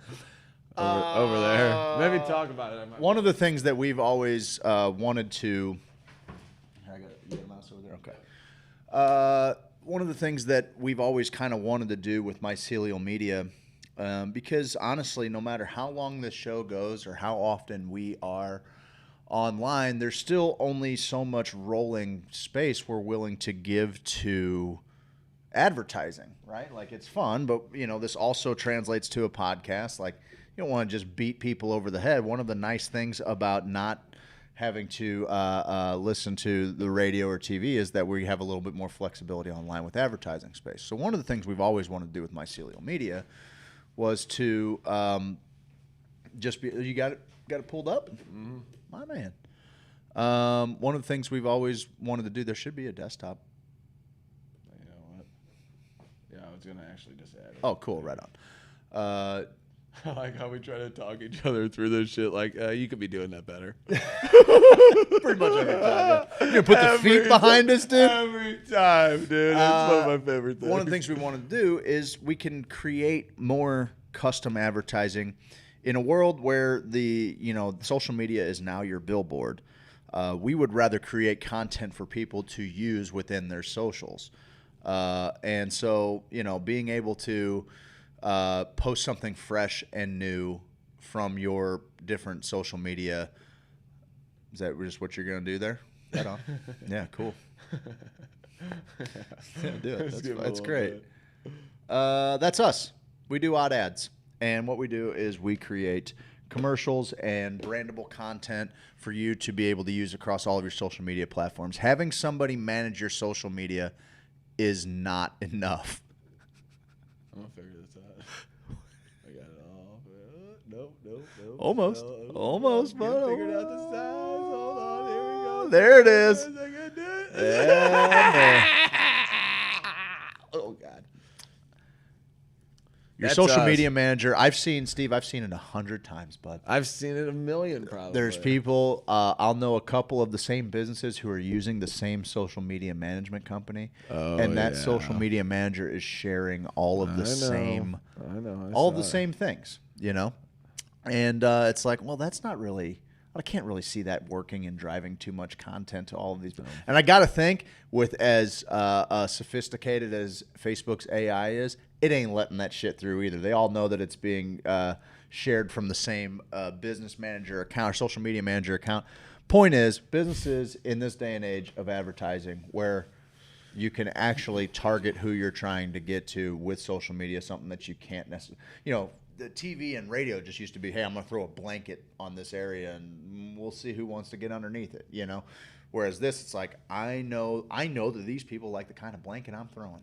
So I'm only going to show it to them. I'm only going to put it in their feed. But to be able to do that, to get them to stop, I think that's, if there's anything we're pretty good at, it's people going, what the fuck are those guys doing? Here? What are they doing? And if you can create that moment for just a second to stop with your brand, with your social media image. Like sometimes with us, it's kind of par for the course. But now that we're able to help people who necessarily their feed isn't filled with kind of the madness that we put on a regular basis, and it's cool to see people be able to grow whatever passion business they got going on by, you get, when you really get to know people in the business world who are really hustling, man, they 1, 2, 3 leads can mean everything. Because, we started out as, we were in the basement for a while. We were on a radio station. So advertising has always kind of been this weird deal. And then we figured out that, let's just have this be a vehicle for a group that can cause some change. And then our friends have businesses. If they want to jump on board, then here we go. We're all growing together. And we really believe in that. Like, that's great. Sure. And to have Adam be like a piece of the puzzle that we knew. I mean, we've known we've needed this for. I'm not like trying to say he taught me anything or like showed me anything new. That's not what I'm here to say, because the writing's been on the wall for a while. For a long time. And in 2021, well, if you follow the trends for real, like many people aren't following the trends. That's what your social media person's supposed to do. That's what I would do when I was a social media person, like following trends and try and get out in front of them. I'm reading. Well, I would just read those articles, and exactly, you read those articles, and it says more video content. This is what the algorithm's going to do. Start your videos at the same time. Here's all the little tips and techniques you can do to up your following. Have a like and share contest. Oh, now like and share contest will bury you into the ground. Yep. So you're supposed to pay attention to all those subtle things, to where if you're focused on creating content and it's, kind of shocking or entertaining or, something that catches your eye, and you're not having to fight the battle of the cannabis and the psychedelic thing, because that's when we put something out and it's like, it didn't really play too well. Well, when other people share it on their page, that's why our fan base is unbelievable. I don't even feel like I deserve it. We have people who are bought in, you know what I mean? Like, and I feel like a more connected and disconnected than ever, that like I feel bad that I'm not more connected to these people on a real level. But then you figure out it's like impossible to really get connected to that many people, so you have to use the good things with technology along with trying to limit the bad shit that comes with it. But being able to help people grow on a fucking spiritual level, because at the base of all of this, I just wanted to make people laugh. That was the one thing I wanted to bring to people's day. And it's consistently kind of gotten bigger and bigger and bigger. And like, now what are we doing? Like we're having an impact on people's hopes and fucking dreams. Yeah, like, I hope. People are they could save their business if we come up with one, not save their business, propel their business, or save it. Yeah. That's if you get enough leads off of a silly post on Facebook that I'm harping about the bullshit of Facebook all the time. Mm-hmm. Well, I'm bullshit for me, because they don't want me talking about CBD, fucking THC, DMT, MDMA. They don't want me talking about any of the letters. Sure. Okay? Yep. But, a plumber or a guy who needs just 4 more jobs a month and it'll change his world, and we can broadcast it out to 10,000 people. Yeah. That's unfreaking believable. Yeah. And it helps us stay like a part of the community, and it helps me keep if I want to get involved in the cannabis industry, I'll get involved in the cannabis industry. When I started the show, it was I'm going to get sponsored by the dispensaries. Let's work with and the I'm going to cannabis get industry. I'm going to be Wayne's World when they are wearing the Reebok and taking the new print. We've talked about it before. That's who I assumed. I just assumed everybody's heart would be in the right place. That I want to smoke weed. They got weed legalized. I do a show about weed. This is a match made in heaven. But really, it's like, no, I want to know where your heart's at if I want to do business in cannabis. We actually had that conversation with a cannabis person the other day. Yeah, like that's the deal. We know they have money. They would probably pay quite handsomely to work with I us. think so. I think so. But your first question doesn't change. And that means a lot to, I mean, dude, that means a lot to me being your partner and everything, because especially when times get, I mean, listen, we're vulnerable on this show. We tell our stories like we're not fucking like the bank doesn't know our name. Let's just put it that way. Like, you know, like not for the right reasons. Not for the right. Yeah, the bank knows our name. It's like how many times overdraft can a guy overdraft a fucking Jesus, account? But for real though, like, you know, I think that there's some things attached to it, but when things get tough, it's a lot easier to be like, yeah, I think we can figure out, you know, like let's do some work together. Like, especially, you know, you put in enough sweat equity in the beginning where it doesn't really pay off. Like, oh yeah, when that deal finally comes, you're like, oh yeah, no, this is what I've been doing all of this for. Yeah. I think this is who I said I was going to work with. This is, it's so weird because originally it was to win the Blues' Stanley Cup and just see if I could shock people into laughing. So if they were going through a shitty day, they could see a guy in jean shorts and have a chuckle, and that's what got me off at the beginning. That was all. That was like, I loved getting those messages like, man, I was having a shitty day, and then I saw your stupid butthole on camera, and it made me laugh. So, and now it's turned into, this is becoming you want this to be your career because it's fun. And it's like, yeah, I do, but I want to do it so that I can still sleep at night, so I can still say, oh, hey, yeah, no, I'm doing the best I can to my abilities.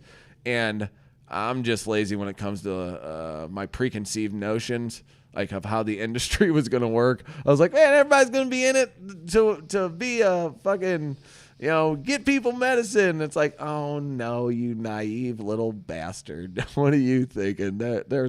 When there's that much money at play and ways the system can be finagled, there's going to be bullshit that happens. But I just figuring out what good things to take from situations, what lessons to learn from situations, what things to move on with so that you can handle the next situation a little better, you know? No doubt, dude. No doubt. I just, you know, our demographic looks good too. There's Kush one Coach. thing. Kush Coach has I'll tell you what, Ricky Starling nonprofit consultant, and I love me some Ricky Starling.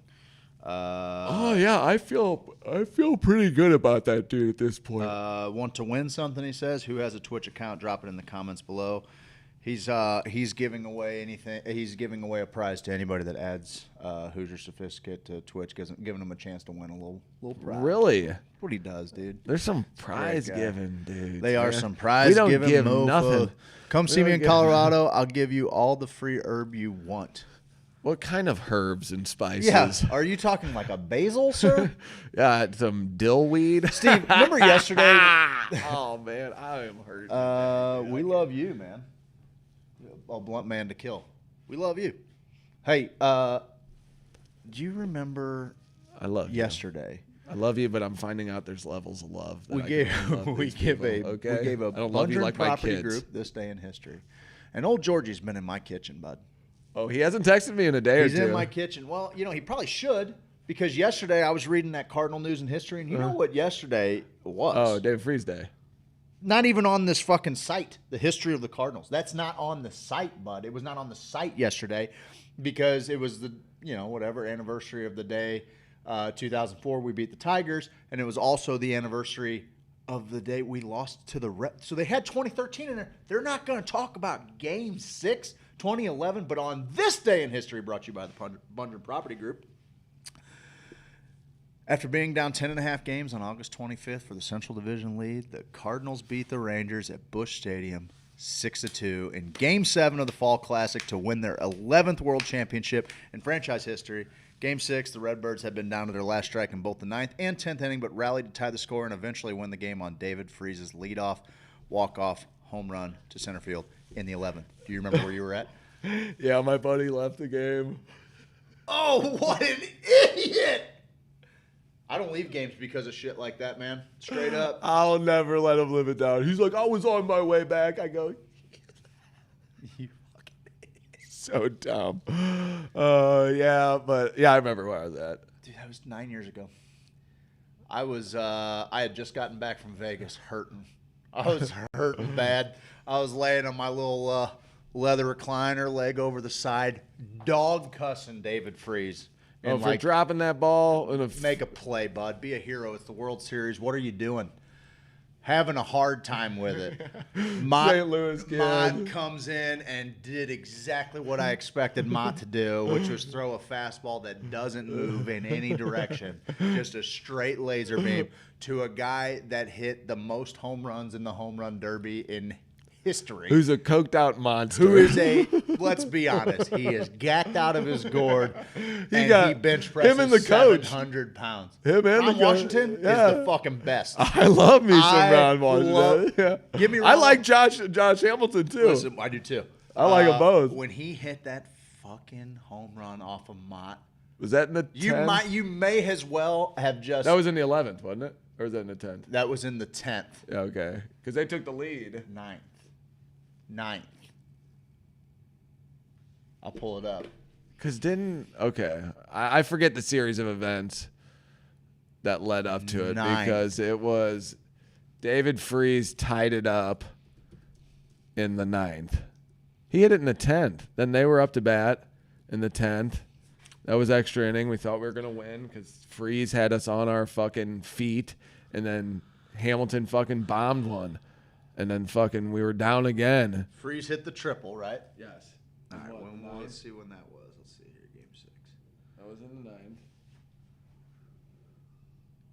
Oh, yeah. So Lynn comes in the 7th and gets fucking taken to Tater Town by both Beltre and Cruz, back to back. Then Naftali Feliz was the one who fucking... Correct, yeah. Let's see here. Alan Craig enters the game as Holiday's replacements. Hits a home run, pulls the Cardinals within 2.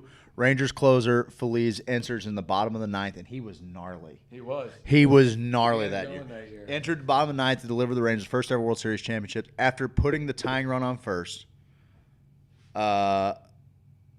he got Craig to take the third strike. Rangers 1 out away, and Freezer stepped up to the plate, hits the triple. Hang on, That's what it was. Pujols hits a double to score. Terrio, and then Freezer comes in and hits the game-tying triple.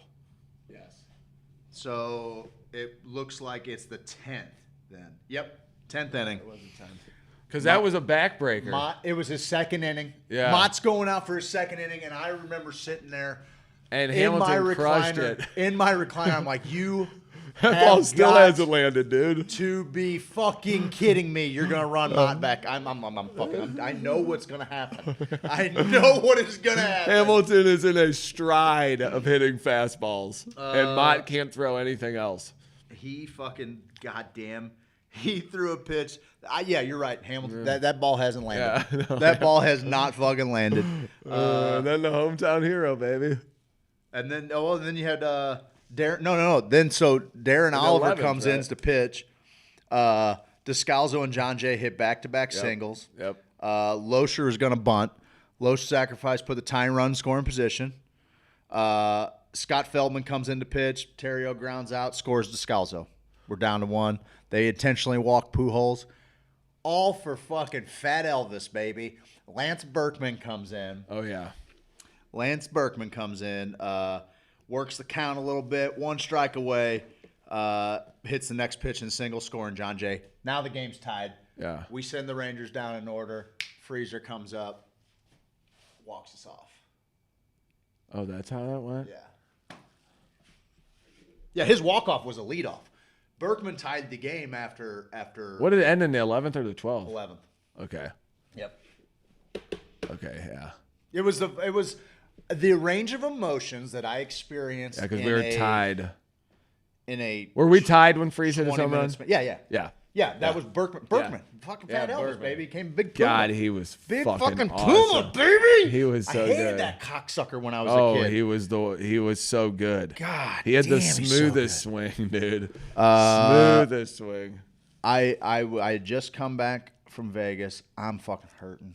I'm hurting so bad. Well, at this point, I was maybe home for a day already, but it's like that 3-day hangover. And I'm just laying there feeling sorry for myself, and I'm watching the fucking anxiety in me, and like I've kind of got tears in my eyes. I'm like, you fucking assholes! Like, I started yelling at Jen during the beginning of the game because I'm like, Freeze is a piece of shit. And sometimes I would get, she's like, would you settle down? I'm like, settle down? Why don't you fire up? Why don't you fire up?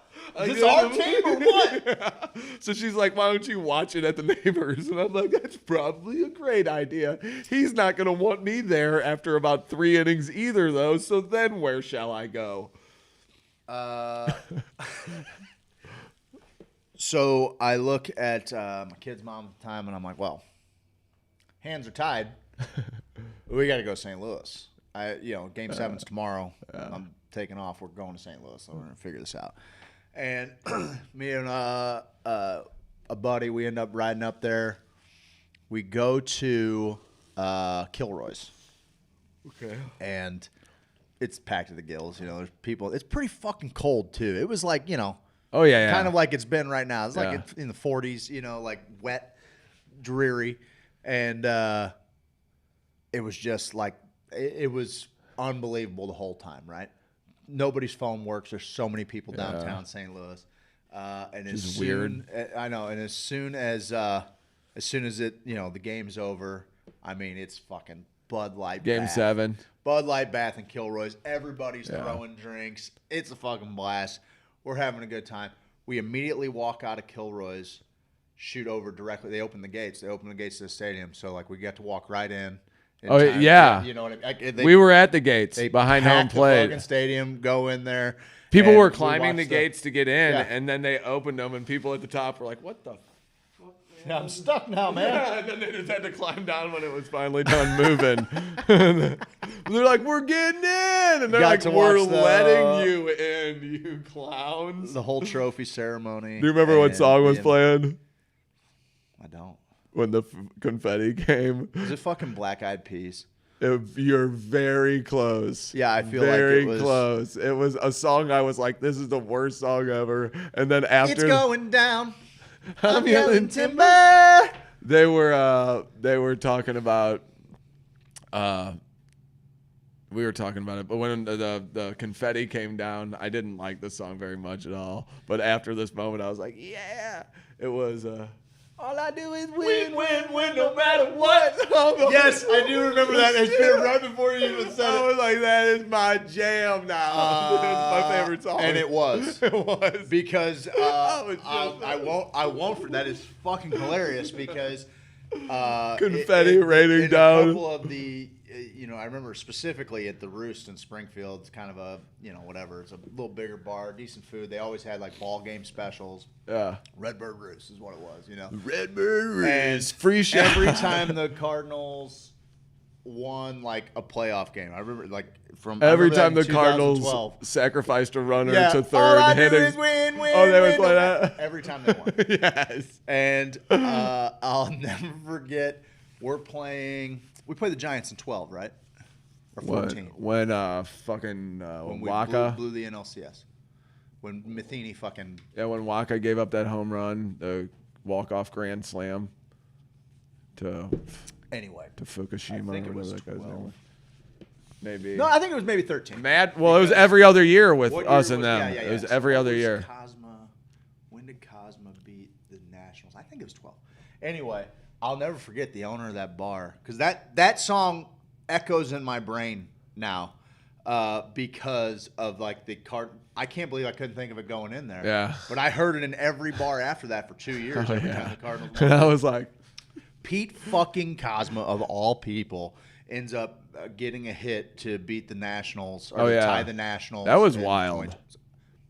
I was playing softball. Me and Hippie Dom playing That was softball wild. players out in fucking West Springfield, and Wainwright's taking the mound, baby. You We're give me good. Adam, I feel good. We're good. Even though he's never done anything in the No, playoffs to make me no. feel Well, good, he struck not out as a Carlos. closer. Yeah. Put a little fucking add on that. He was actually pretty good this year, but anyway, so he comes out. This is before streaming anything. Yeah. So right, it was 13, 12. I think it was 12. Anyway, so we were just like getting updates texted to us on our Blackberries or something. You know, somebody's got a little AM radio we got hanging. Yeah, in it the could dugout. give you like the pitch tracker. And both softball teams are really kind of more interested in what's going on with the Cardinals than the game, but this is what we do. There's always one guy. And Wainwright's there's a couple. Come on, guys. Get come get your head in the game. Okay. All right, bud. Jesus. I remember Wainwright gave up like 6 runs. Yeah. And I'm like, here I am playing Friday night softball. Fucking Wainwright. He's a fucking bum. Wins 20 games throughout the year. Put him in the playoffs. Shits his fucking pants. Now we're going to put the whole time. All right, I got to go ground out the third real quick. Yeah, fucking slow pitch. Meanwhile, I just remember I said it was the best my Facebook timeline has ever been. Oh, yeah. Wainwright's given up 6. The world is melting down. The Nationals had a good team, too. I'm like, guys. Gio Gonzalez maybe was going for them. Was it Gio? Yeah, I think maybe. it was Gio. Did they have Gio that? Maybe. I think so, because they had a lefty who was just destroying us, so it felt like there's insurmountable. Right. I always feel like he lost to fucking slugs, though. Anyway, Wainwright? Yeah, like all the time. He is not Carpenter. No. Don't get him mixed up with the Halliday, the guy who took on Doc. Yeah, no. Don't get him. Different animal. I forgot where I was going with this. Oh, well, dude, when that moment came down with all I do is win, no matter what. Yeah, okay, go ahead. Okay. Yeah. My Facebook timeline, I remember just being like, what are you people all fucking worried about? I think it was 12 because I was coming off of a real confident 2011 where I had this thing where I didn't A real confident 2000s? Well, that too. Yeah. But like in 2011, though, I basically came to the realization that I was never going to get that angry about people, losing or underperforming or potentially like, because I was told like the greatest. You couldn't make that a movie. People would be like, "This is cheesy as fuck." Stupid, yeah. And so, like watching all of that unfold, I was like, "Well, I can just never really be upset about getting behind in the game." Like, they're crazy. It got to the point. It's like having pierced nipples and hooking them up to car batteries. Mm-hmm, Eventually, exactly. you run the voltage through them so much that just regular nipple stimulation doesn't get you. You know what I mean? Like the Braves of the 90s. You get it. Okay, this is exactly what I'm saying. Basically, 2011 was a car battery on my nipple rings. Yeah. Okay? And after that, I was just almost apathetic where I was like, I'm typing to people that are freaking out on Facebook. Yeah, now people are rubbing them. I was like, guys, we're going to win this game. Yeah. 6-0. It looks bleak. 6-0. And, we're kind of clawing back, but not really anything to show for it. I'm like, guys, we're going to win this game. This is my feet all night. I don't know what you're worried about. We got so-and-so coming out, and we're going to win this game. And then I remember at the end of the night being able to write, we won that game. And it was the best fucking And you were feat. right at the end of the night? Right. Oh, man. And Steve, right there, I knew that I was told. I was told in that moment that in the face of what the world wants you to believe is right, you got the ability. You going to the op? I'll fucking call my shot. Bud. We are going to win this game. Oh, shit. Funny thing about that, we went in behind home plate. I love that story. We went behind home plate and got in and we're fucking wasted or whatever, and we're packing in behind home plate. Like, we were behind home plate, so we kind of got ushered into the side So we're at like, in between kind of home plate and third base. We see a guy pop up behind us in a full shitty Cardinals uniform. Like the Cardinals uniform they would wear on like the Kroger cards you would get in boxes of cereal, Kellogg's. Like it'd be Barry Bonds in a black hat and like a jersey the same color as the Pirates, so Kellogg's didn't have to pay the Pirates. Right. So this kid pops up behind us. He's a little bit, probably our age actually at the time. I mean, shit. And thinking about it. And he's like, I'm going down on the field. Oh, no. He's got full uniform on, spikes and everything. But it's just a shitty quality. He starts making his way down there. We're like, fuck yeah, dude, man. We're watching him. He's making his way down, gets to like the bricks. Floop, slips over the side, jogs out there. And all the Cardinals are like, he went out there and partied on the field with the team, dude, for a good 10 minutes. Then they got him out? Then finally someone was like, who is this guy? Who are you? And security walked him to the side. But even security at that point is like, this guy's a fucking champion. Yeah, he did it for that long. I mean, what the fuck? like, it was one of my favorite moments because just our small little section who had heard him, though, we were fucking cheering him on. Like, how long are you gonna get to fucking? I mean, party he pulled on off. the field? He pulled off the. Someone probably knows that guy because I'm sure that is a story that is told every party that dude goes to question. still to this day. Like, I'm No sure question. someone knows who that dude is who dressed up like a fucking Cardinals player to go party on the field. But the tide is ever changing, Steve. Because I just like that story. I remember this bartender down in Soulard, and she was bragging about Bone it up. Yeah, with David Freese, Oh, geez. and he's a fucking listen. David Freese never has to buy another fucking drink in this town. Nope. Or, he doesn't have to. Nope. That's what you get. Yep, that's the that's benefit. cool. That's bad news for him because he's an alkie. And by he's gotten better. 2-3 seasons later, I was over his shit. All right, on. couldn't put a bat on the ball. Come on. It was only 2 seasons later. Hack. Anyway, and so I'm sitting there, and this guy was bragging about blowing David Freese.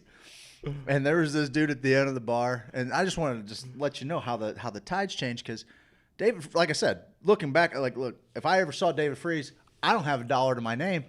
I'm gonna buy the guy a drink. That's the rules. You know what I mean? Spitting it. Because that's what he's into. That's what he's into. So I remember this guy at the end of the bar. He's like, "Whoa." This guy was talking about blowing Dave Freese. He goes, "Yeah, I sucked Willie Mays' dick." Yeah, he's like, tell your story, David lady. Freese. Yeah, whoopity. You ever blown Tommy Herr? Yeah, guy who had 600 over 600 career home runs. 660. He ever? So the guy's like, "Well, what did that taste like?" Oh God. And I'm fucking drunk and cantankerous. The Cardinals just shit their pants or whatever because David Freese can't hit a fucking ball. Probably ground it out to the fucking shortstop or whatever. Game over. What did that taste like? And I'm like, probably fucking 80 proof. The guy's a drunk hack. Get him the fuck out of town. You'll attack him at his core. At his core, yeah. Like it's not like he can't hit a ball. Like he's fucking. This guy's a disappointment to his parents. Yeah, this Probably guy has really deep-seated issues. huge He's gotta issues. figure And you know out. what? I'm just gonna pick at him like a scab. Guys, on the other side of the break, Like we're a gonna, toe scab. We're gonna get to know Steve a little bit, and Yeah, I'm feeling kind of rough too, guys. Real I good might have to time. shut this Steve's down. feeling kind of rough. I need to disinfect this. Yeah, muff. it's bad in here. Microphone muff. Is that what that is? It's a I don't muff? know. Is that what it's called? Yeah. A muff? Yeah, it's muff. It is a muff. It is muff. That's a great word. I love the word. I think it's muff. Stick around. We'll be back in 5 minutes.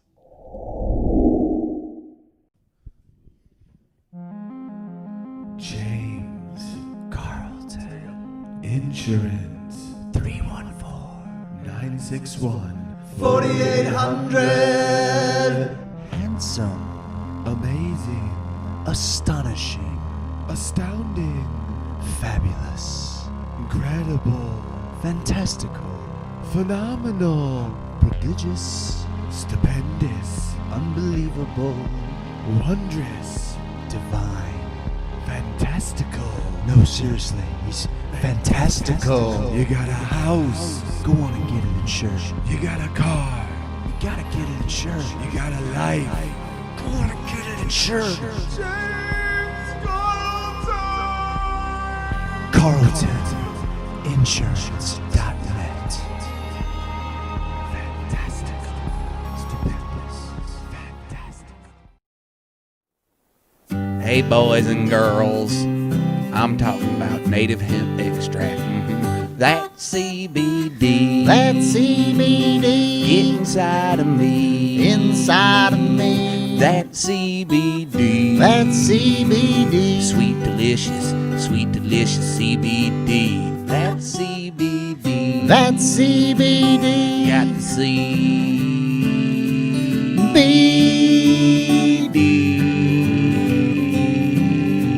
CBD native hemp. That CBD. That CBD. You can get it from me. I can. That CBD. That CBD. Inside of me. Inside of me. That CBD. That CBD. Inside of me. Inside of me. Inside of me. Inside of me. Inside of me. Inside of me. No. Inside of me. Inside of me.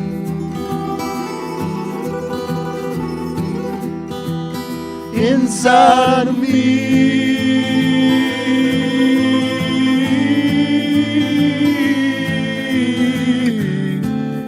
Native hemp extract.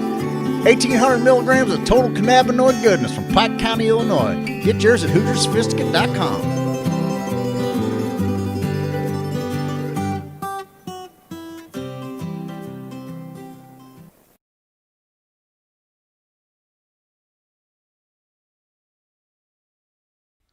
I'm an outlaw, check it and see. Wanted poster looking like me.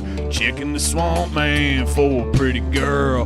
Being an outlaw in an outlaw world. Hey, I'm an outlaw, check it and see. Wanted poster looking like me. Walking my hound dog, surfing that swamp. Catching crow that do the sweetly stomp. Everybody do the sweetly stomp. It's a stomp, it's a wiggle, turn around, a little tickle. It's a stomp, move your feet, head on down to Sweet Leaf. Head on down to Sweet Leaf. Head on down to Sweet Leaf. Dude, man, get on down to Sweet Leaf Emporium and do that Sweet Leaf stomp, man.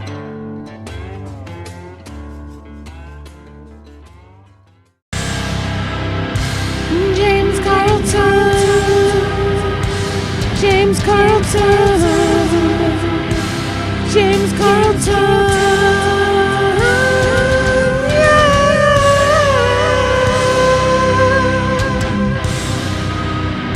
You gotta get your insurance. Gotta get that State Farm insurance. You think you found the best insurance agent in the game? Well, I got news for you. I did, and it's James Carlton. State Farm. CarltonInsurance.net. 961-4800.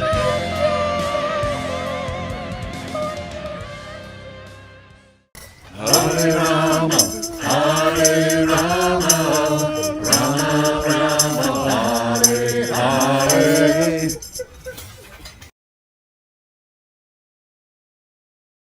Oh, we're back. Hey, hey, friends. Hey, friends. I like that background. I'm a big fan of that background. I love that I background. can't believe you painted that overnight, dude. Well, oh, I got the Jackie Pollock painting. You do? Not with me, because I'm a dum-dum and left it inside. I mean, that's okay. Buddy, in person. Dude, you know, whatever it's worth. I mean, I'm you proud of and her. your dick will both be like, I'm just proud. Like, I feel like it's you'll pretty, shit your pants. It's pretty cool watching the evolution of an artist. You For know? sure. And one thing I love about Jackie is anytime we get to like share with her or whatever, she's typically got a little sketchbook just in case she's feeling something. I love spending time with her and Joe in the woods and just seeing what kind of magic can be made. They really are a couple of my favorite people. They're just so easy to be around. I love them. And I love the Pollocks. And straight up, good little family. I've watched her just gradually get better. She's getting better. And I've only seen that in a picture. How big is it, bud? As big as that bee. Keeper. Oh, it's so 24 by 36? It'll be the new centerpiece of everything. Cool, man. It is phenomenal. Like, the pictures don't even do it justice. Fuck yeah. That's so awesome. shout out to Jackie. And we want everybody's art in here, so we want to have a little art day. Not shitty art, but, fucking, it's got to compete with Jackie's. Yeah, you get it. I don't want your scraps, you know what I mean? Jackie put her heart and soul into this, okay? And, we should do an art, hot or not, your art. We'll judge your art. Hot or not. Just totally destroy all things culture and art. Yeah, well, that's how it all starts, right? Next thing Hey, you know, do not come to see me today, Dennison. I am leaving in about 5 minutes. I feel like dog shit. I'm pretty sure that I am. Usually I can stomach this all like for a while. Today it's like Yeah, I appreciate the impending COVID that I have. You're getting it. You're getting didgeridoo COVID, the worst kind, dude. No doubt. My wife does some pretty awesome art. Cushy Coach, bring your wife's art in here, man.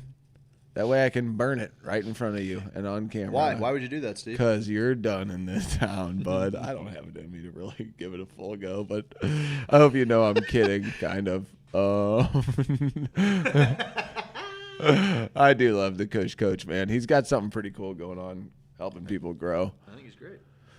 Go ahead and put that. I mean, I hate to endorse him like Oh yeah, other people, and then he turns out to be a fucking monster. Every time on my Facebook memories, I'm just like, hey, here's my buddy. And it's like Jeffrey Dahmer or somebody. And I'm like, Jesus, bud.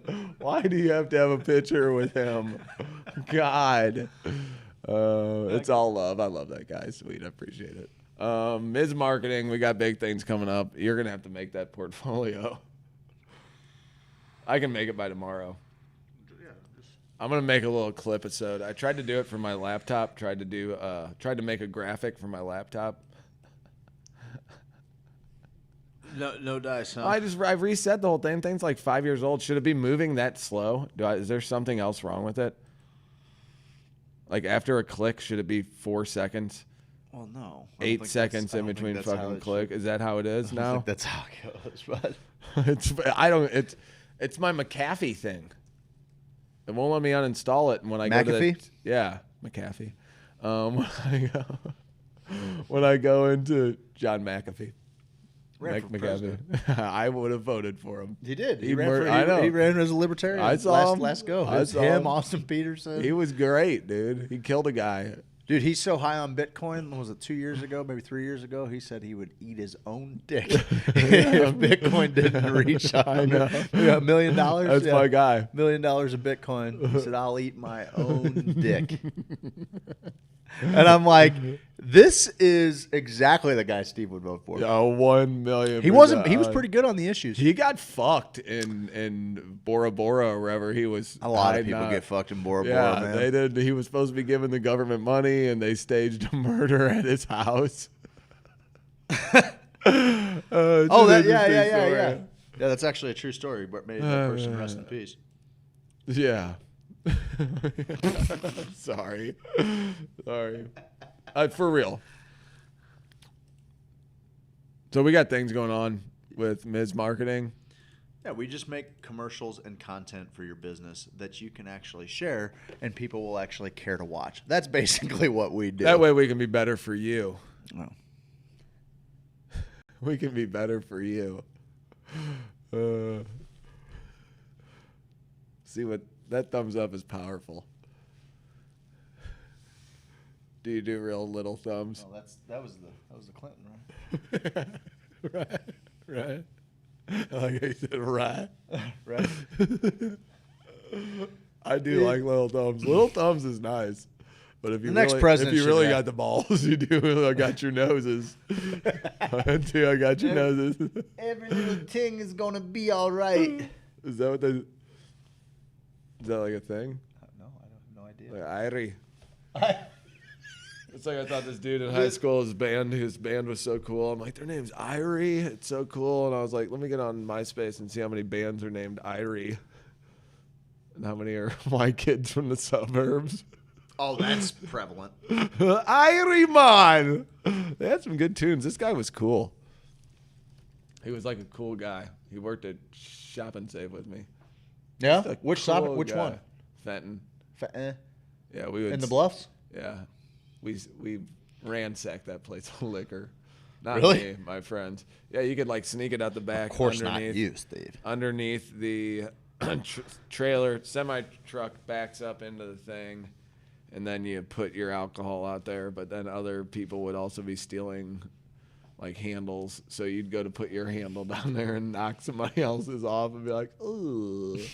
So behind the semi truck was just a pile of glass from people just knocking each other's things off. Eventually, I went back there and took home some of the glass, melted it down, made myself a blade, and went back and said, if anyone steals any more of this liquor, you're going to be in trouble. You're going to be in big trouble, buddy. And they're like, did you forge that glass obsidian blade? Dragon glass? You taking out White Walkers, bud? Yeah. I was like, any mofos try to steal from Shop and Save on my watch, you're getting dragon glass to the eye. What'd you do at Shop and Save? Oh, what did I do? Were you like a stock boy? I was or a grocery clerk. Just do a little bit of everything? I Checking ran shit. people out? My deal was, they're like, where's this item? And I'm like, okay, I'm at aisle 3. It's in aisle 18. I have no clue. I'm never going to see you again. Yeah, right. I'm in my grocery store every day. Oh, I know, but you ain't going to see me again. I'll make sure of it. I'm pretty sure I would. What after I did, after day 3 of you just not knowing a fucking thing, I don't think I I'd had ask you Howard. anymore. I didn't need it. I had this little guy, Howard. He was like a special guy, and he was a wizard. Like a very, just a simple guy living in a trailer with a bunch of glass figurines, but was the greatest grocery clerk. Yeah, I went and ate Thanksgiving. It's funny because I was Last Thanksgiving you liked, huh? yeah, it was a fun time. I went with him to Denny's, and it was funny because I'm like, look at me doing something nice for this guy. Probably doesn't have any friends, and I got Everybody's family like, and hey, blah, blah, blah. black ass. But he told everyone at work, he's like, I had to go eat with Steve. He was lonely for the holidays. And stuff. I'm like, so everyone came up to me, and I'm like, oh, shit, yeah, I guess. I'm like, I don't care. I'm an asshole for even kind of thinking the way I was before. Like, oh, I'm going to help this guy out and go. I think it's go great. eat with him. But it was cool to be at Denny's and kind of get a totally different perspective on what Thanksgiving is for some people. Like, Yeah. to really see what was going on. I was like, oh, shit, this is a different fucking experience. And my family taking for granted all the things that have been bestowed upon them, all the gifts, to bitch about ridiculousness. Thanksgiving's knocking on the door. And it used to... You got anything to clean my pee? It was just hey, totally Thanksgiving. different. Chill out. Chill out, man. Yeah, we got some pee cleaner. Like, I don't know. I when I was a kid, Thanksgiving was like kind of a regimented thing, right? Like, I ate hot dogs. We would do, I think, Grandma Kohler's usually first, and then Grandma Rosario's at night, or vice versa. It doesn't matter. It was like the same thing. Yeah. And having your grandparents around is kind of Grand Central Station for all of the families to kind of check in. And then once one of them passes, or both of them pass, then it's like, it's just a totally different, it's kind of like, that's when it becomes kind of every family for themselves. Like the whole idea of Thanksgiving has changed, So I don't know. Now it's especially weird for me. You know, like I try to. My plans have been different the last 5 years that I've done it. I really enjoy it. I like to. I wish I liked football still. Yeah, I do, because that made like a real nice piece of Thanksgiving. You know, I do love the food. I'm a fan of that. I know you. Is that your least favorite? That's not your least favorite part. Oh yeah, probably is. Is it? That and I think turkey is extremely overrated. I liked it when I was a kid because I would just eat a couple hot dogs, and then like Goonies or one of those movies was always on. And I'd play with my cousins, and we'd watch one of those movies because it would just be on TV. One of those would be on USA or always a good day for cable TV movies. Yeah. Do you have very many kids your age growing up? No, not my age, but right around my age. Close. Yeah. Yeah, that's cool. But I only had 2 boy cousins, and all the rest were girl cousins. Right. Explains a lot. Oh, okay. Oh, okay. I've never. I have a feminine pad on right now. Napkin? Feminine pad Feminine napkin? Is that a thing? Feminine napkin. Dude, have you seen Bo Rat yet? Sanitary napkin. Have you seen it? Have you seen it? No, I haven't watched it. Have you watched it yet? I haven't watched it. The Moon Blood. I'd like to tell you, the Moon Blood is my favorite thing. That's where I'm at, Craig. We had 80 to 100 plus people on my mom's side of the family meet up for 20, 25 years, and now it's like 10 of us and eat different. I miss that very much. Yeah. Oh. I did not have, like, the holidays were great for me. Like, I had 8 cousins, boy cousins that were my age. You know, we have a full 4-on-4 game of basketball. Dang. Yeah, dude. Playing in the alleys or something. You're so dude. good. Yeah, that's why I'm a fucking great basketball player. That's awesome. But that explains it. We also grew up across the street from Crown Outlet Park, so we would just have awesome games of hide and seek and tag and fucking whatever. I had a fucking million cousins. Yeah, hide and go seek in Crown Outlet, where it's actually hide and go seek, where you have to involve the authorities. Yeah, you're calling in search parties and bloodhounds. This kid's been missing for 48 hours. My cousin Pete on Thanksgiving got hit by an ambulance on Leona one time. Really? Yeah. It was either Thanksgiving or Christmas. I mean, he had to go to the hospital. That's convenient. I don't think that one brought him though. No. Broke his leg. I think a different one came and got him. Now that I think about that. That's interesting. Yeah. But there was always kind of a lot of stuff going on. But it just looks so much different now. And I don't, you know. Dennison's replying to Dennison Collard. And it's different. No, you guys are the same.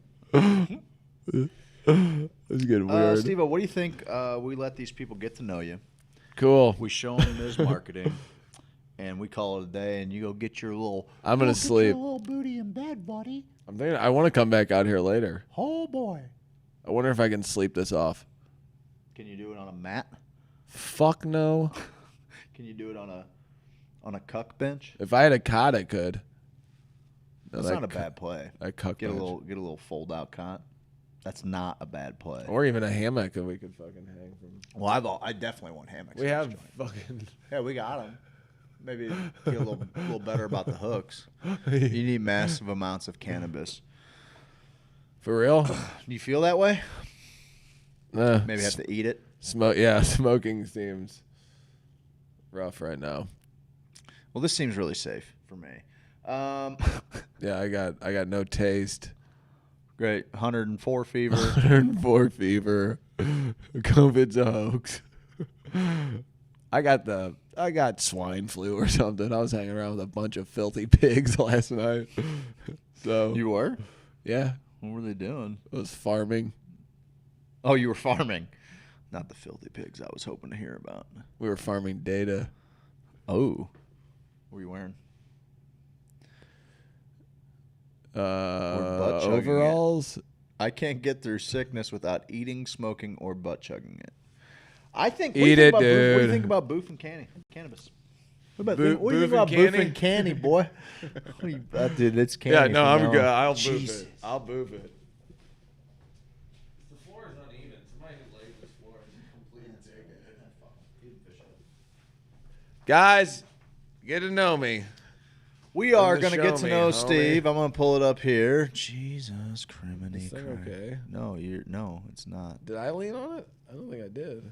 I don't know. I think it's just. I wish we could lean on it. I mean, it seems we're gonna silly to have. Something different. Or maybe I'll probably build put it it right. up here because I was thinking I was I going had to build it by to myself.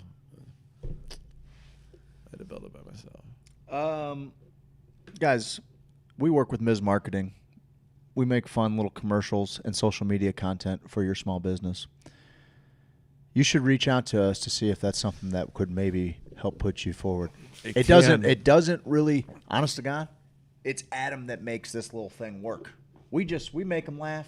Adam figures out how to get it in front of the people and get you leads off of it because that's what it's all about. Yeah, it ain't about we're like the likes. shadowy characters behind the scenes. Yeah. He's the guy who can put the face out there and run for office. For sure. But we own him. For sure.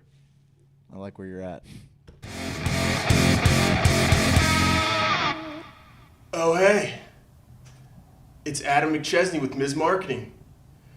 We specialize in lead generation, filling your pipeline, and taking care of your payments. Give us a call today. Adam from Ms. Marketing took me from 10 leads to 300 leads in a month, and I became the strongest boy in the schoolyard. He increased the revenue for my fit charter fishing business by 30% in 1 month. Ms. Marketing. What was that Facebook algorithm?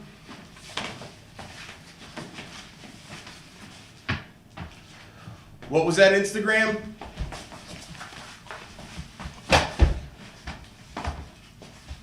Ms. Marketing.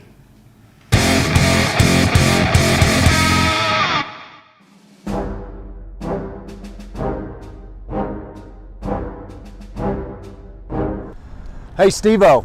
Yeah, buddy. What is this place to you, bud? This is it. Take a little peek around, because I used to play in this parking lot right in this area here. It's not as glamorous as it looks.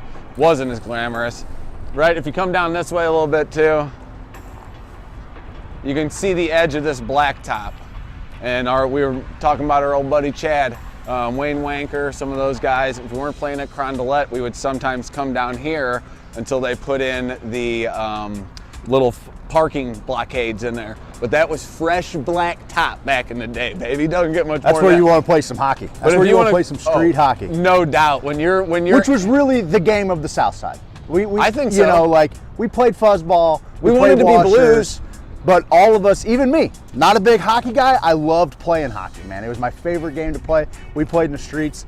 And I think that was, each sport brought you closer to a different group of kids at a different school. Oh, no doubt. We'd all congregate. All right, so you see the train tracks here, right? All right, well, my house, we'd come down here a little bit. We'd go underneath. Stacked is over in that direction. If you take a peek down this way, you'll see Stacked is down this road. Perennial is down this way if you keep going down this direction. Well, we would ride our bikes around here. None of that shit was here then. Me and my sister are riding our bikes right through here, okay? So we come through and there's like a chop shop over here. I'm pretty sure it's fucking some scandalous shit going on at this place at the right. You can see all the fucking shit. But then we have Monsanto and all this shit over here. Great, wonderful thing to be sleeping in the presence of. My house is right on the other side here. So my sister's cruising, I cruise. Well, you're supposed to take train tracks like this, right, Craig? And you want to come in at an angle like this. No so doubt. you're going across them. Come check like how this is, you know, there's a nice little gap here. There's a pretty fair gap there. My sister's cruising in her 10 speed and she goes through here and her bike gets slotted right in here, dude. And she goes, phew, over her handlebars, okay? Her bike's still sitting straight up in the air. She gets all pissed off and we end up start walking home. She leaves her bike there. We get back to the house. My dad's like, what the fuck? You left your bike out there? And she's like, I'm bleeding, thank you. And he's like, you don't leave your bike out there. Hey, real quick, guys, if you see a car like this that just peels around the corner in the hood, yeah, you at least put your head on a swivel. Yeah, I noticed you started to detect something. We got the whole end of the story, didn't we? Where my dad. Okay, so my dad says, what the fuck, you're gonna leave your bike out there? And she's like, you're going to get it. She's bleeding everywhere. I'm like, I'll go back and get it. Me and my buddies come back up here to get it. It's gone. It's gone. We were back in half an hour, 20 minutes. It's about a 10-minute walk from here to my house. We come back up here. We were on our bike, so we were like, yeah, we're gonna get the bike. We came back up here, bike is gone. It's gone. A new girls 10 speed. No doubt. Gone. Out of here. This direction. This is where a lot of the knuckleheads would hang out here. Sure, this is the Badlands. When my stepbrother got his bike stolen, which I'll show you the spot where that happened, right down the street.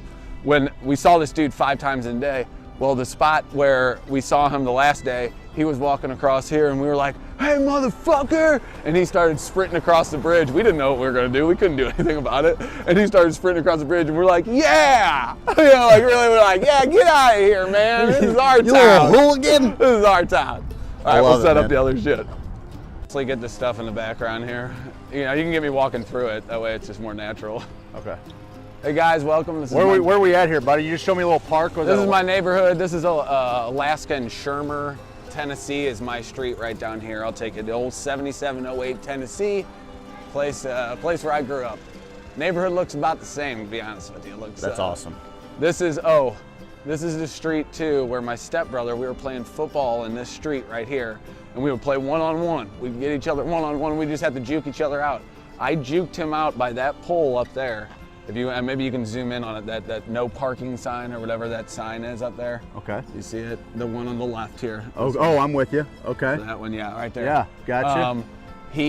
I juked him, went under it, and he went boom and smoked his head, split his head open, had to get like 25 stitches, was bleeding everywhere. Luckily, we were right next to my house. So this is one of the alleys we'd play in. We can go down. Well, I this think way. that's something like people that don't live in St. Louis might not know, but like this is where all the magic happens. We all have alleys that connect our streets, which is not the norm. Like you don't have that in, you know, Springfield. I don't think Kansas City really has it. No. So like the alleys are awesome. It's where we put our trash. It's where, you know, like that's the whole deal. Hello. Hi, how are you? All right. Good.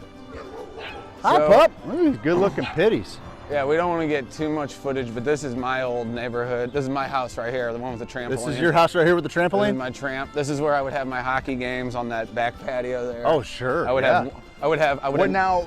announce my own hockey game and pick winners and losers, record it on tape, and then re-listen to the tape and be like, dude, Hall scored with 3 minutes left and we won? Holy shit, man. Hey, how far did you hit a plastic golf ball back here? Oh, fuck. I broke some plastic golf balls. That's a bad situation. I broke some. But I could hit a fuzz ball with like a wiffle ball bat, a tennis ball about to these fields. If you hit one to this field edge right here, you were blasting one out as kids. That's a pretty good bomb. We considered it a bomb. Now it doesn't look as big, but we broke the windows on our house plate. We'd use my house as a backstop. Sure. And bomb. Now a wiffle ball, if you can get a wiffle ball out here, you're crushing it. Yeah. We used to just consider over the fence a wiffle ball home run. Totally. But all the way from back there, if you're hitting a fuzz ball into these guys' yards, because this was a real cool dude. He gave me fucking like Korean money one time, and I was like, fuck yeah, Korean wallet, Korean money. I don't know what I'm gonna do with this, but I love it. This is the field. I'll take you over here. I think the south side rapist raped someone right over here too. I remember this big hubbub right in this area. That's something we've never really covered, but the south side rapist was like our Dennis son Rabbit. of Sam. It was like nuts, it dude. was for I remember for a wild. very long time. I was on the news. That was the news. I was on the news. They put you on the news? No, I was in the background of the news. They were interviewing people about the Southside rapist. And you're dancing like Martin Short? Yeah. And this is the field. This is where I got lost, and my mom called like the entire FBI and SWAT team and everybody out. And it's 2 houses down. It's 2. I know, but that's like a series of apartments with like the old Cardinals players used to live there. Was it Spanish Trace or no? It's it'll come to me. Santa Fe. Santa Fe, yeah. Yeah. So that's where I got lost in a maze of caverns and tunnels in there. And when I got back home, my mom had like 40 cops at the house, dude. Well, it was traumatic. I don't know that you could really be too.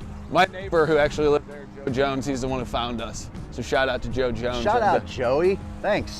If not for you, we would have missed out on all this. I used to have a fence here. I don't know. That's like the new open floor plan right there. It's not fences bad. are overrated. But yeah, I'll take you around to the front of the house now. All right, sweet. You can shut it down if you want. Hey everybody, this is the little 3-way dead end that. This is awesome, dude. I used to call home. This is where like one of the toughest kids. He was like, I'm gonna say it. He's like the toughest Caucasian kid, and then the toughest kid of Latin or African American descent. I don't know what the political came from the apartments. That's how it like ran in this little area here. I hate to say it. No, that's real life. But that's how it was, and they would. But we all kind of played together until shit went down, and then it was like, meet right here, man. It's center between everybody, like, and this was our own little. No, there were 3 dead ends. There was no getting in or out of this area. This is Everybody great, knew. man. Like, so this especially back here, street Dude, hockey. This is where we played street hockey. Set 1 goal there, 1 goal there.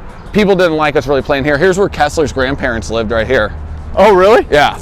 Right here in this house? This left one. This one on the left. And then we used to catch fireflies in their yard over here. Yeah. You could have told me this was as big as 10 football fields as a kid. Oh, sure. And I'd have been like, hell yeah, it is, man. That place is huge. Mine's the second to last house here. Shout out to Randy for building that flower box the day my dad was moving out, which was a weird time in my life. You know what I mean? Like, Randy's out building that flower box while my dad's packing his shit up and going. Hey, that's the work of a good mason right there. It is. It's still standing. That's a nice looking wall. It's still, so that's my home, that second one. This is where I used to have fucking bicycle rides up and down the street. Strike the gold, I was always striking. Yeah. Oh, they got a nice Rottweiler in there. They do now. have a nice Rottweiler. But this used to be a fence, and it's still, you can see it breaks down every so often, so the neighborhood kids can get back and forth, because there was always a ton of kids in this area that I wanted to play with. Like Sir Trell was my best buddy growing up, and he could do backflips. And I was like, dude, you know, Adam Sandler has that skit where he's like, I wish I had a backflip. I wish I knew how to do a backflip. And he'd just bust it out, like things would start getting hairy. He'd be like, poof, backflip. Everybody's like, oh, Chad Heslinger always knew how to know when the room needed a round off back handspring. It was, dude. So good. So yeah, this is kind of the this is home, huh? This is the neighborhood Steve built, is what they're calling it. And you can see this in the background, like if you see him over my shoulder, the Monsanto factory. That's what I used to go to bed, like listening to that the steam every night. Like all the different noises. We had something similar. We'll see it here in a little bit when we go over to my neighborhood. All right, I'm going to take you to 2 more spots. I'm going to take you to my grade school, St. Boniface, just see the front of that, and then I'll take you right down the street where my stepbrother, we got robbed at knife point for his bicycle, and it was hilarious. All right, guys, right up here, I was telling you about when my stepbrother got robbed at knife point. We were driving around, or riding our bikes around this hole. You can take a spin, kind of spin around here. This park that you're about to see coming up on your right, this was an abandoned road that went through here, like kind of connecting. It was actually that road back there, went all the way down there, and so there were houses right in here. Okay. And after the flood of '93, those were all fucking just abandoned. On that road. So how close did the flood get to your house? Oh, we were underwater. Was your house River underwater? Pear's right there. We had water in our basement, but we swam in this. See this like hill right here? Yeah. Going down over that hill to that sewer down there was all water. Like I remember the shot truck, the hepatitis or tetanus shot people just came around in like an ice cream truck, and all the kids were like, "Dude, we get them, we went back swimming." It was stupid. So that's what. Yeah, the flood of '93 flooded all this out. Dude, I remember it like it was yesterday. Yeah, and then we found a big bloated dead dog after that. We swore it was a bear. We're like, dude, it's a bear. It must have been a Rottweiler that had been bloated. It was the craziest. It looked like a black bear, dude. Okay, so right up here, my stepbrother, we see this guy 10 times. He finally comes up to us, stops us about right here, and he pulls out a knife, and I'm like, and I'm going down this alley, right? I'm going down here. I figure I can get away. There's a street that goes over. I'm like, go, Dan, go. Dan's like, oh, hey, man, what's up? This bike sucks. It's got coaster brakes on it, and like starts like underselling his bike, so this guy won't take it. He's on a 10-speed, obviously older than us. And so I realize I come back through here. You can see down here, this is no place you wanted to be. We got stopped at like a real bad spot here. And like the biggest bully in my school, Eddie Starnes, lived in that white building, that white apartment complex. So we always had trouble up here. So I ended up being able to circle back around and come back around to see if Dan was dead yet. And so I circle back around, and the dude's riding this way. He's got Dan's bike right here, and he's riding away on the other bike, dude. And I'm like, oh shit, man.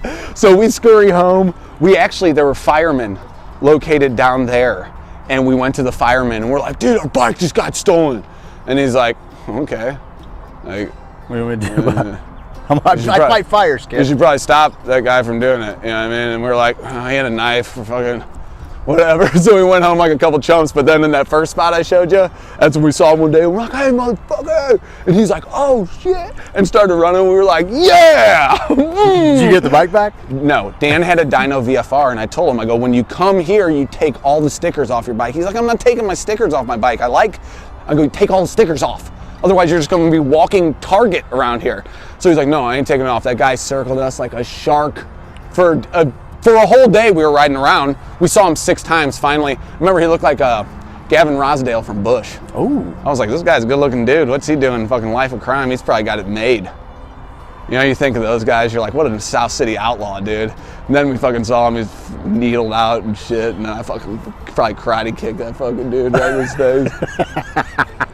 Just kidding. If you're watching the show now, bud, we forgive you.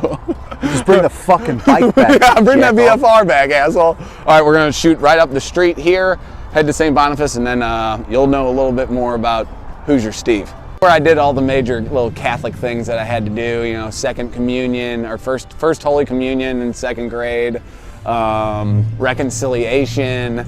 I did not do confirmation. Oh, you were closed by that point. Yeah, they were closed. Closed when I was in 6th grade. Became this about 4 or 5 years after. But the inside of this thing is bad cool. to the bone. It doesn't with all have the apostles. like seating up above. Yes. And then you're like kind of. But that's where our most of the time was our lady who played the organ. Yeah, they yeah, sat up for there, sure. and we all sat in the front. And it had sure. the 12 apostles painted like the Sistine Chapel on the roof. Yeah. And then Jesus in the middle. It was dope, dude. This is cool. It's a cool style of church for sure. Yeah, German, very German. So Yeah, the priests no doubt. live here. This is where all the this kids, is the rectory, right? Yeah, this is where all the kids would come fucking hang out before I think school it's and still. shit. No, maybe not. It's a different school. It's like Gateway. No, it's Cronolette Academy. Yeah. This is where our buddy Ryan teaches music. This is all new. This wasn't here when I went here. Well, that was the deal. There was a pretty big investment in this neighborhood back when I was talking about buying that bar. Yeah. There was one dude that was developing it up. He bought the Coca-Cola factory, which became Perennial, Yeah. and all those lofts. But dude, there was a lot of money getting pumped in here. A bunch. Yeah, Stacked is still one of the best. One of the best burgers you'll ever eat. places. So this is it. This is St. Boniface. This is the place where most of the madness happened from kindergarten to 6th grade. Slapped a girl's butt in the back of this place. Had my first kiss in the back of this place. Like, a lot of good memories in this joint. Two of my favorite teachers ever, Miss Denise, my kindergarten teacher, and my Vietnamese sister, 2nd grade teacher, sister Teresa Marie, 2 of the most influential broads. But I'll bring you right over here. This is where we used to have the fastest man. This is why I really brought you out here. This is where we used to have the fastest man. And Craig, I want you to time me as I run this, because I remember my old time. I'm gonna get my stuff out of here. Not a good idea. So we'd run from here. We can also test it. So back in the Oh, day, hang on a minute. Let me get a line here. We'd run to the last. Because we're at Michigan and Steins right now, right? We're Yeah. at Michigan Yeah. and Steins. There's a drive-by. Kind of a one here. three-way point. Big Bill's Auto Body. I remember there was a drive-by, and like one of the kids in our class actually knew the person who got shot, and we were all like, "Oh, Miss Dramatic." You know what I mean? It was like, "Oh Sure. shit, no, that shit happens." All right, so you keep a little timer on there. I'm gonna sprint down, and I'll say done when I'm done, and you stop the timer. Ready? Okay, say done pretty loud. I'm gonna go like this. That's why it's visual. Oh wait, you want to let her get on the bus first? Nope. All right, on your mark, get set, go. Yeah, motherfucker. Yeah. Oh God, I pulled something. Oh, the quadricep. The quadricep is burning. Oh shit.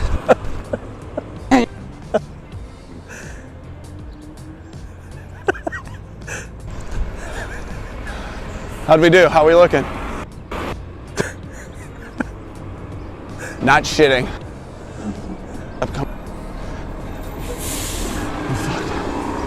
Hold a quad. I don't know. It was like 18 seconds. We're gonna have to go back to the tape. It was like 18 seconds. Used to be able to run it in 12-2. This is the other best place in town. Now it's called Susie's Market and Deli. Yeah, what is it now? Or what did it used to be? It used to be BK. Just BK a little corner Drugs. store? Just a little. I think it was called BK Drugs. Oh, that's where I go get my candy every day after school. We all had that. Yeah. We Get all my had candy that. right there every day. BK Drugs. My sister would go in there and get cigs for my mom. Yeah, oh yeah. Have a little note. Yeah. And that's it. This is my town. It's a This is great my little city. Let's spot.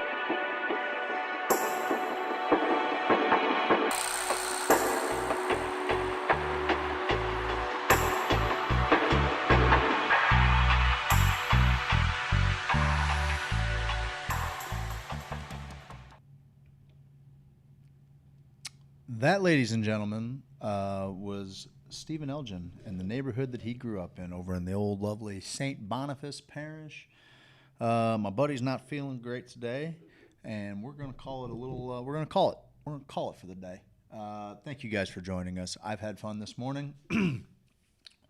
Should be a big announcement coming out about Odd Ads, another offering from Mycelial Media, where we are going to shoot and create content for all small businesses, not just relating to the cannabis industry, trying to specialize in working side by side with Ms. Marketing to create engaging content that is going to get people to stop scrolling through their feed and check out what your small business or organization is offering. That is where the value is in the new world of digital advertising.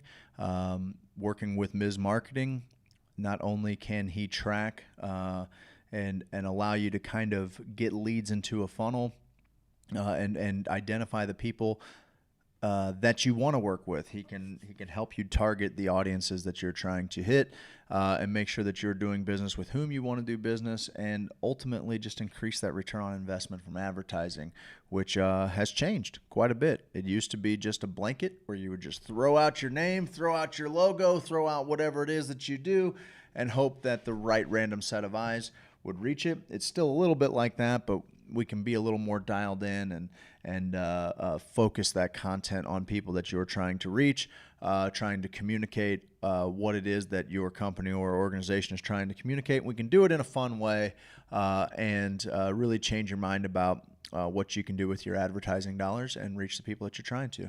Guys, thank you so much for tuning in. It's a blast spending 3 hours with you every morning. I love starting my day like this. And I appreciate my partner coming in just to kind of put in the work and do what he's got to do even when he's not feeling good. That means a lot to me because we're just trying to be consistent, if nothing else. So, guys, thank you for tuning in. We will see you guys tomorrow morning. And as always, cowabunga.